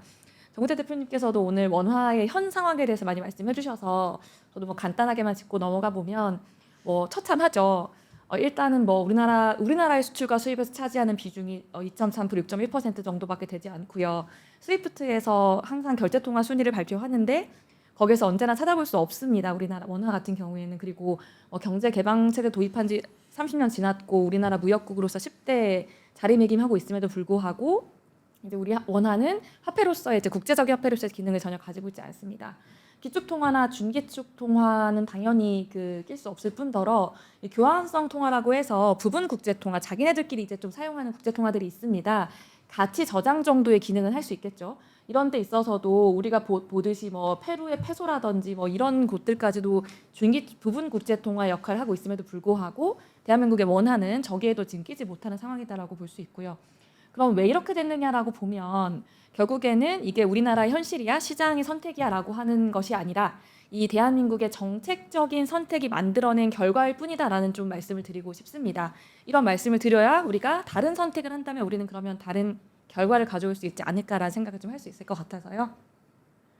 일단은 정책적으로 봤을 때 사실 시도가 없었던 것은 아닙니다. 2009년에 예정되어 있던 신외환법이라든지 이런 것들을 가지고 원화를 국제화해보자라는 계획들을 가졌었습니다. 하지만 이제 다들 아시는 2009년 글로벌 금융위기가 오면서 잠정 중단되고 이후에 아무도 건들지 않고 있죠. 보면 자본 거래에 대해서 매우 보수적인 정책을 유지하고 있고 또 글로벌 외환 시장에서도 은행 간 매매에 사용되지 못하기 때문에 교환성을 가지지 못합니다. 그래서 뭐 가치 저장 수단으로서나마 기능하지 못하고 있기 때문에 아까 제가 보여드렸던 피라미드에서 사실 어디에도 이제 위치할 수 없는 그러한 제한적인 국내용 통화로밖에 자리매김하지 못하고 있는 것이 사실이었고요. 그러면 국제 경쟁이 어떻게 가집니까라고 하면 원화 스테이블 코인으로 넘어가기 전에 원화 자체만 봤을 때에는 여러 가지가 좀 필요합니다. 일단은 국내외에서 외국인이라든지 비거주자라 쉽게 사용할 수 있을 만한 인프라라든지 시스템을 갖춰야 될 거고요. 당연히 국제적인 쓰임새도 늘려야 할 거고요. 그리고 원화로 표시되는 금융상품들을 늘려야지만 이 다양한 기업들, 국내의 기업들이 참여하는 이 원화의 거래들이 활발해질 수 있는 그런 상황이 마련될 수 있겠죠. 그래서 원화와 국제 경쟁을 가지려면 필요한 여러 가지 조건들이 존재하는데 저는 이러한 말씀드렸던 여러 가지 조건들을 원화 스테이블 코인이 아주 효율적으로 또 효과적으로 이뤄낼 수 있다라고 좀 말씀을 드려보고 싶습니다. 세 가지 축에서 한번 준비를 해봤어요. 첫 번째는 이미 존재하는 원화 수요처가 충분히 있다. 그렇기 때문에 이것을 즉각적으로 한번 활용해보자라고 하는 차원입니다. 우리가 무역금융이라고 보통 부르는 영역에서 사실은 스테이블 코인이 굉장히 활발하게 좀 조망이 되고 있습니다. 우리 보면 사실은 뭐 큰 기업들도 큰 기업이지만 이 스타트업 차원에서도 무역에 굉장히 열심히 하고 있는 기업들이 많습니다. 특히나 요즘에 뭐 동남아 시장으로 나가는 우리나라 K뷰티라든지 뭐 그런 상품들 같은 것들이 많이 있죠.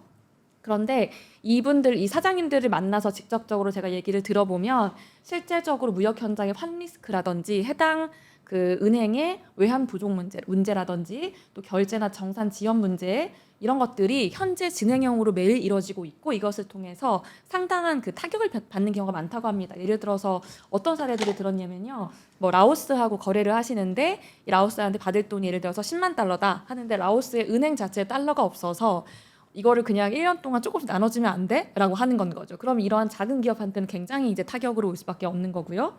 또 뭐 중국 같은 경우에는 거래처가 한국이랑 이제 이 거래가 원활치 않다 보니까 야 그냥 우리가 한국에 자회사 하나 차릴 테니까 거기로 통해서 줘 해버린 거예요. 그럼 이 기업은 원래대로 우리가 수출을 할 수 있었으면 수출 기업으로 우뚝 설 수 있었던 기업임에도 불구하고 모든 이제 매출이 다 내수로 잡혀버리는 그러한 일들을 겪기도 하고요. 여러 가지 실제적인 일들이 노출이 되고 있다고 합니다. 뭐 어떤 환리스크 때문에 결국에는 며칠 걸리죠. 환리스크 때문에 우리 야 이거 지금은 너네랑 같이 거래 못할 것 같아라고 해서 거래가 무산되는 경우들도 왕왕 발생을 하고 있고요. 그런데 우리가 스테이블 코인이라고 하는 것은 이제 즉시 정산한다든지 조건부 결제를 걸 수 있다든지 여러 가지 기능들이 존재하기 때문에 이미 원화 수요가 있는 이러한 동남아 무역에서부터 바로 즉각적인 적용이나 활용을 해본다라고 하면 뭐 거래 비용을 절감한다던가 환리스크를 완화한다던가 또는 금융 접근성을 확대한다던가 하는 방식을 통해서 수요처를 즉각 확보할 수 있다라고 하는 차원이 요즘에 좀 많이 바라보고 있는 주목하고 있는 그런 부분이라고 볼 수 있고요. 두 번째는 아까 제가 원화를 활성화시키기 위해서는 결국에는 원화로 표시되는 금융 상품들이 활발하게 거래될 수 있어야 한다. 그들에 대한 소유가 있어야 된다는 말씀을 드렸을 텐데요. 뭐 우리 정 대표님께서도 아까 캐대헌 말씀해 주셨지만 제가 한 3, 4주 전까지 유럽에서 지금 장기 출장을 하다 들어왔는데 정말로 그 현지에서 핫합니다. 제 외국인 친구들의 모든 아이들이 다 자녀들이 집에서 캐대헌을 보고 있을 정도로 한국말을 물어보고 하고 있는 상황인데요.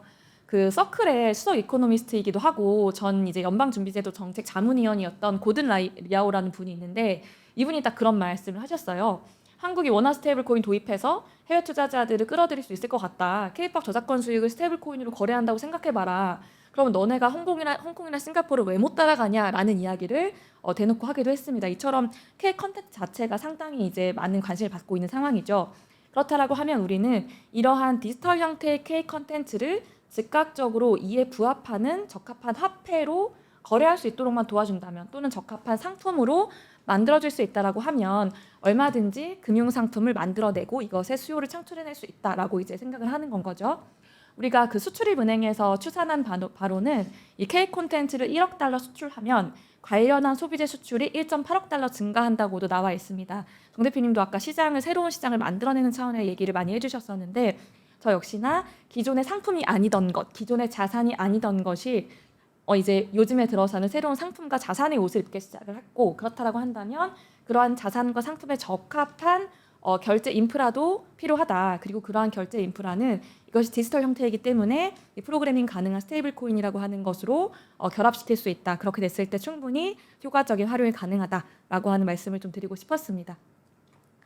마지막으로 요것은 제가 대한민국이 조금 패배주의에서 벗어났으면 하는 생각을 하면서 항상 말씀을 많이 드리는 부분입니다. 우리나라는 사실 무엇을 들고 가면 아까 교수님께서도 말씀해 주셨지만 그거 꼭 해야 돼? 왜 해야 돼? 뭐 돈 들잖아, 시간 걸리잖아, 우리가 잘할 수 있겠어? 어차피 해도 우리 1등 못 하잖아 라고 하는 생각이 되게 많이 빠져있는 경우들이 많은 것 같아요. 그리고 어차피 글로벌 나가서 싸우면 등 터지느니 그냥 동네에서 1등 하자라고 하면서 사실은 안타깝게도 내수에 머무는 경우들도 많죠. 그런데 지금 보면 에이전틱 AI 시대가 다가오고 있습니다. 아마 교수님께서 더 잘 아시겠지만 이 단순히 대화하는 AI를 넘어서서 나의 완전한 비서처럼 구릴 수 있는 이러한 에이전틱 AI들이 만들어지고 있죠. 스스로 판단하고 행동하고 지능형으로 경제적인 주체 활동을 하는 이 시대가 오고 있습니다. 그랬을 때 이 에이전트가 콘텐츠, 데이터 실시간으로 구매하고 나 대신에 서비스 예약하고 투자 집행하고 이런 것들을 할 때 기존의 우리가 전통 금융 인프라로 가능할까요? 전혀 가능하지 않죠. 예를 들어서 저 대신에 어떤 어떤 에이전틱 AI가 저 대신에 어떤 이미지를 만들어줘야 되는데 해당 이미지를 0.002원을 주고 이미지를 만들어야 되는 거예요. 그러면 이 초소액, 초고빈도 결제들이 폭발적으로 증가를 할 건데 이거 가지고 높은 수수료 가지고 이제 운영하던 전통 금융이 과연 여기에 맞는 인프라인가라고 하는 측면을 생각해 볼 수 있을 것 같습니다. 결국에는 에이전틱 AI라든지 로봇이라든지 또 사물 인터넷 시대가 다가옴에 따라서 여기에 부합하는 새로운 디지털 경제 인프라가 필요한데요. 사실 이러한 지금 경제 인프라 아직까지 산업 표준도 존재하지 않고요. 전 세계 시장 내에 독점 플레이어 존재하지 않습니다. 그 말은 무슨 뜻이냐라고 하면 우리 기술은 좋잖아요. 대한민국이 기술은 좋기 때문에 아이디어도 뛰어나고요. 그렇다고 하면 이 에이전틱 AI 시대의 미래 경제 인프라를 대한민국이 한번 선도해 볼 수 있는 기회 되지 않을까? 그렇다라고 한다면 원화 스테이블 코인이라고 하는 레일을 대한민국에 출발한 레일이 전 세계에 깔려볼 수 있는 경험을 우리도 해볼 수 있지 않을까라고 하는 차원의 이제 아이디어를 좀 던지고 싶었습니다. 그래서 원화의 국제 진출을 단순히 원화 스테이블 코인으로 활용처로 이야기하는 것이 아니라 더 선도해 볼 수 있는 기회까지도 한번 나눠보고 싶다라고 하는 생각으로 좀 가져와 봤고요.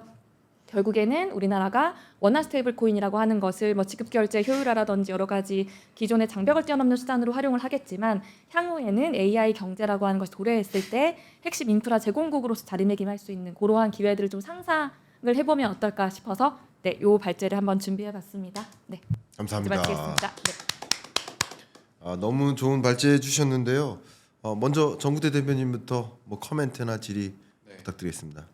저는 요즘에 좀 이 AI하고 비교를 많이 이제 하면서 네. 사실 AI 쪽에는 이제 정부에서 나서서 100조 투자하겠다, 150조 투자, 100조도 부족하다, 150조 투자하겠다라고 하는데 블록체인은 그와 반대로 조금 이제 소외돼 있어가지고 그 중에서 한 1%만 줘도 우리나라는 진짜 폭발적으로 성장할 수 있을 것 같은데 그런 좀 아쉬움이 있습니다. 그래서 뭐 그거는 이제 차치하고 AI 같은 경우는 최근에 이제 AI 소버린이라고 해서 한국형 AI 모델을 만들어야 되는 거 아니냐라는 이제 얘기가 많잖아요. 그래서 그와 좀 비슷한 결에서 블록체인도 우리나라가 그동안 한 8년 동안 정부에서 이제 이 소위 이제 ICO라고 해서 한국에서 코인 발행하는 거를 금지시켜 왔기 때문에 사실 한국산 코인이라고 하는 게 한국산 블록체인 네트워크라 하는 게 존재하지 않습니다. 그래서 이런 것들이 지금 AI 시대하고 맞물렸을 때 과연 이게 장단점이 있을 것 같아요. 저는 아직 좀 결론을 잘 못 내리겠는데 한국에서 이 소버린 블록체인이 과연 필요할 건지 아니면은 별로 필요 없을 건지 그거에 대한 뭐 개인적인 의견이 있으신지 궁금합니다. 네. 소버린 블록체인 얘기 안 그래도 지금 아주 다양한 기관과 나오고 있습니다. 그리고 그러니까 소위 말해서 국가 메인넷이라고 하는 것에 대한 논의가 정말 실질적으로 나오고 있는데 의견이 분분합니다. 저는 그러니까 국가가 메인넷을 가지는 것은 탈중앙화 원칙에 굉장히 부합되지 않는 것 아니냐라는 주장에 사실 동의하진 않아요. 왜냐하면 이 메인넷이라고 하는 것은 애초부터 비트코인을 제외한 모든 것들은 100% 탈중앙화가 되어 있지 않고 어떠한 스펙트럼 상에서 존재하기 때문에 충분히 국가 기관에서도 메인넷을 다양한 방식으로 도전해 볼 수 있다. 그리고 그것이 원화 스테이블 코인이랑 맞물려서 우리에게 효율성을 줄 수 있다라고 하면 뭐 도전해 볼 만한 가치도 있다라고 생각을 하는데 이제 문제는 그런 건 거죠. 이게 블록체인이라고 하는 것의 결국 핵심은 이 노드들을 분산시켜서 단일 실패 지점을 없애고 해당 노드들이 이 네트워크에 기여하고 보상을 가져가게 하고 이로써 모두가 더 많은 가치를 함께 누리는 약간 이러한 생태계를 가지고 있는 것인데 이 노드를 정부가 만약에 운영한다라고 하면 과연 이 노드를 누구에게 허용할 것인가?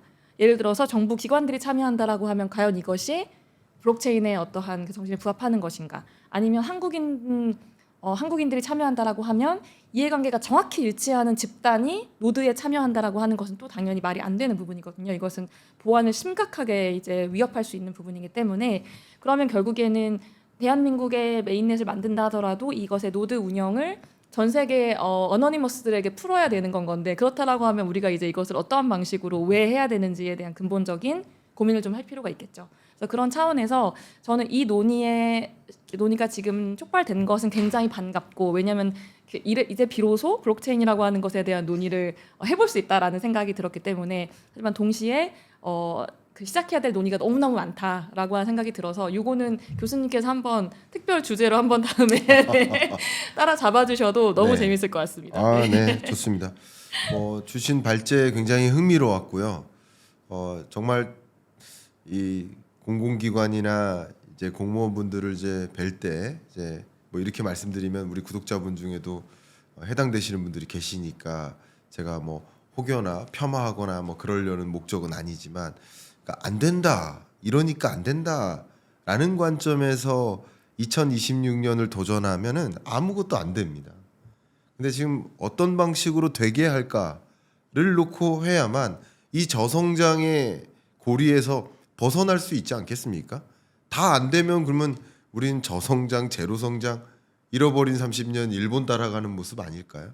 그러니까 그런 관점에서 뭔가 된다. 그럼 어떻게 하면 될까라는 관점에서 이 접근을 하고 뭐 안 될 가능성도 있을지 모르지만 될 가능성이 1일에도 5라도 10일에도 있다면 그것을 놓고 도전을 해야 되지 않나 하는 종류의 생각을 좀 먼저 개인적으로 소감 말씀을 좀 드려보고 싶고요. 일단 산업 표준을 확보하는 것은 굉장히 중요한 전략이 될 수 있을 것 같습니다. 우리나라에서도 뭐 에이전틱 AI 시도하고 있는 SK텔레콤이라든가 또 뭐 예를 들면 전기차 만드는 자동차 회사라든가 아니면 로봇 만드는 로봇 회사라든가 이런 여러 기업들이 결국 그 과정에서 이 AI가 AI끼리 거래하는 일들이 생길 거거든요. 지금은 사람과 AI가 거래하는 거예요. AI 서비스 이용하고 사용료 내는 방식으로. 근데 AI가 말 그대로 에이전틱하게 된다면 나의 에이전트가 예를 들어서 전력 요금을 대신 결제를 해줘야 돼요. 전기차에 있는 에이전틱 AI가 스스로 전력 요금을 결제해야 돼요. 전력 요금을 결제하기 위한 예약도 해야 돼요. 역시 로봇도 마찬가지고 전기 자동차도 마찬가지고 혹은 에이전틱 AI 여기에 있는 플랫폼도 마찬가지. 얘가 알아서 최적의 내가 지금 내일 아침에 일어났을 때 먹을 예를 들면 시리얼이 필요하고 시리얼과 우유가 필요한데 내 AI 에이전트가 직접 뭐 쿠팡이든 뭐 다른 여러 온라인 쇼핑몰을 비교해 가면서 제가 딱 원할 만한 다이어트에 도움이 되는 시리얼을 저렴하게 구매를 해내야 될 겁니다. 그럼 역시 에이전틱 AI가 그 해당 쇼핑몰에 있는 에이전틱 AI와 직접 결제를 해야 돼요. 그러니까 이런 관점에서 그러니까 미래를 봤을 때 그러면 그런 말씀하신 것처럼 그런 관점에서의 새로운 에이전틱 AI끼리 거래하는 거래 플랫폼이라든가 여긴 블록체인이 분명히 들어갈 수 있습니다. 그죠? 왜냐하면 저도 참여해야 되고 에이전틱 AI도 참여해야 되고 거래 상대자의 에이전틱 AI와 거래 상대자의 주체도 다 이 거래 플랫폼에 들어가야 되니까. 그러니까 블록체인도 분명히 활용될 수 있고 그런 관점에서 블록체인 시스템이 구축되어 있는 새로운 지급결제망을 중심으로 에이전틱 AI가 활용될 여지가 분명히 많다. 그렇게 저도 느껴졌고 그러면 당연히 그 부분을 산업 표준으로 우리가 가져가면 어떠느냐. 예를 들면 저는 가장 쉽게 사례로 들 수 있는 것이 우리 스마트폰 충전기 꼽는 C타입 충전거 그거 애플도 결국은 C타입으로 이용하지 않았습니까? 이게 산업 표준이 된 거예요. 마찬가지 우리가 에이전틱 AI 영역에서 지금 괄목할 만한 뭔가 성과를 내는 기업들이 지금 있습니다. 그럼 이들이 산업 표준을 좀 장악해 나가고 산업 표준을 장악해 나가는 여정에서 원화 스테이블 코인이 한 역할을 할 수 있겠다. 저는 그렇게 보고 있고 그러면 상당 부분 우리가 없는 무언가를 또 갖게 되는 이런 도전이 될 수 있지 않을까 이런 생각을 하고 최근에 이제 북극 항로 사업에 우리 한국 경제가 관심을 많이 갖고 있는데 그동안에 하지 않았던 어떤 새로운 비즈니스에 한번 도전해보는 정말 어려운 도전이거든요. 그런 것처럼 역시 원화 스테이블 코인으로 우리가 도전을 해야 되지 않을까 그런 시점이 온 것이 아닐까 하는 생각을 발제를 통해서 하게 되었습니다. 저의 소감 말씀입니다. 이제 긴 시간 토론과 발제를 이렇게 진행해 온 만큼 세 분의 발제와 토론을 쭉 진행했는데 마지막으로 두 분께 소감 말씀 여쭙고 우리 경익남과 토론합시다에 출연하셔서 이 심포지엄 방식으로 짧게나마 진행을 했는데 어떤 소감 말씀 있으신지 한번 한 분 한 분 여쭤보도록 하겠습니다. 먼저 교수님 부탁드립니다. 사실 이게 그 되게 영향력 있는 채널을 교수님 운영하고 계시잖아요. 네. 그리고 이제 또 독자분들도 상당히 또 굉장히 수준이 높으신 것으로 제가 알고 있고 예. 그래서 되게 간절한 마음을 담아서 좀 말씀을 하나하나 드렸던 것 같습니다. 왜냐하면 지금 한국 같은 경우에 원화 스테이블 코인이나 스테이블 코인 관련된 법안 논의가 좀 정체된 상황이에요. 네. 정체 상황이고 지금 정부 법안을 기다리면서 10월 달에 논의하자라고 하고 있는 상황이고 빨라도 그러면 내년 초, 내년 중순은 돼야 될 것 같고 시행령까지 통과하면 또 1년, 2년이 더 걸리겠죠. 네. 이게 하루하루 시간이 지날수록 사실 한국에 이 남아있는 기술기업 스타트업들에게는 그 하루하루가 굉장히 긴 시간들이 될 것 같고 한국의 경쟁력 차원에서도 좀 우려가 많습니다. 그래서 우리 아까 교수님께서 짚어주셨지만 대한민국의 정책 기반자들이나 의사결정자들이나 각종 똑똑하신 관료분들이 자신이 하고 있는 일에 대한 이해도나 지식은 너무너무 높으신데 항상 모여 토론하실 때 빠져있는 것 중에 하나가 그럼 대한민국 30년 후에 어떡할 거야 라는 부분인 것 같아요.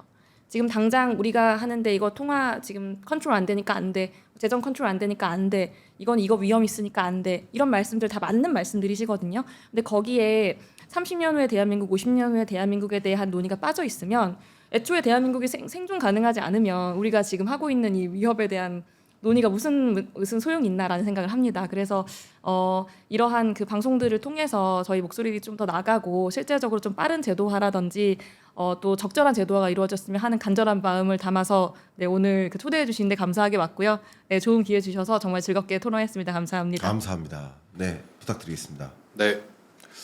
저도 사업을 하면서 제가 이제 올해 한 4년 차 정도 이제 사업을 운영을 하고 있는데 저도 한국에서만 사업할 때는 사실은 이제 초반에 이제 저희 프로덕트 만들고 그다음에 뭐 규제 준수하고 라이센스 따고 준비할 때는 국내에서만 있었을 때는 사실 이제 뭐 우리나라의 경쟁력을 떠나서 뭐 그렇게까지 거창하게 생각한 적이 없었어요. 근데 제가 작년부터 해서 굉장히 좀 해외를 이제 활발하게 많이 다니면서 우리나라 이제 이런 규제 정책이 워낙 정체돼 있다 보니까 해외에서 좀 뭔가 경쟁력 있는 서비스를 내놔야 되겠다라고 해서 해외를 좀 다녔죠. 크립토 되게 친화적인 대표적으로는 뭐 싱가포르, 홍콩, 뭐 일본, 두바이 뭐 이런 데들이 이제 대표적으로 되게 친화적인데 그 국가들 다니면서 와 저는 제 사업도 되게 걱정이지만 우리나라 경제가 굉장히 걱정이 많이 되더라고요. 지금 방금 말씀드린 그 국가들 같은 경우에는 우리나라보다 훨씬 GDP가 훨씬 더 높은 국가들입니다. 네. 그럼에도 불구하고 이런 이제 저희가 지금 이 자리에서 논의한 이런 새로운 도전들을 사실은 우리나라보다 더 손쉽고 더 빠르게 지금 진행을 하고 있습니다.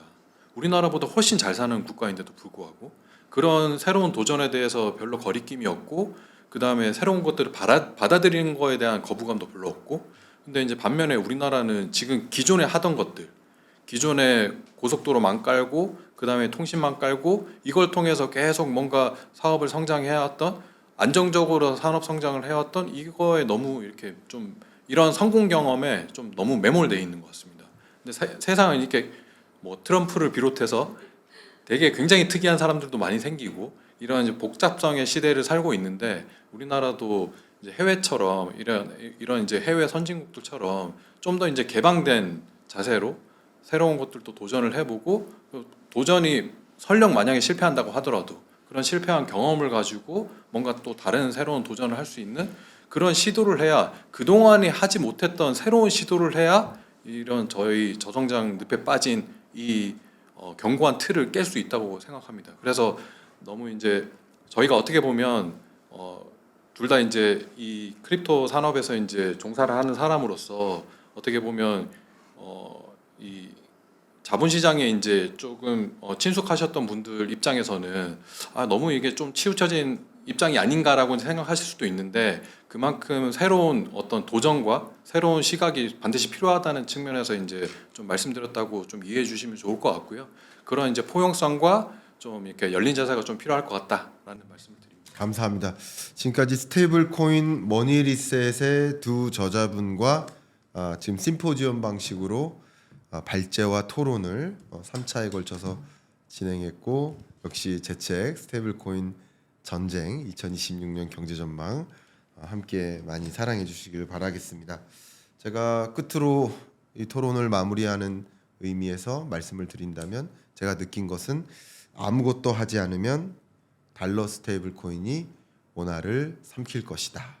그러면 우리는 가만히 있을 것인가? 뭐라도 할 것인가? 저는 전 국민 컨테스트라도 벌여서 어떤 식으로 이 원화 스테이블 코인이 세계 시장을 장악할 수 있도록 하는 방법에 대한 여러 방법들을 막 아이디에이션 해야 되는 그런 단계가 아닌가. 안 된다 하지 마시고 어떻게 하면 될지를 한번 더 생각해 볼 계기가 되셨으면 하는 마음 그런 마음 담아서 오늘 두 분과 토론 긴 시간이죠. 거의 2시간 이렇게 토론 발제 토론 수고해 주셔서 감사하고 여기서 마무리하겠습니다. 감사합니다. 감사합니다. 네.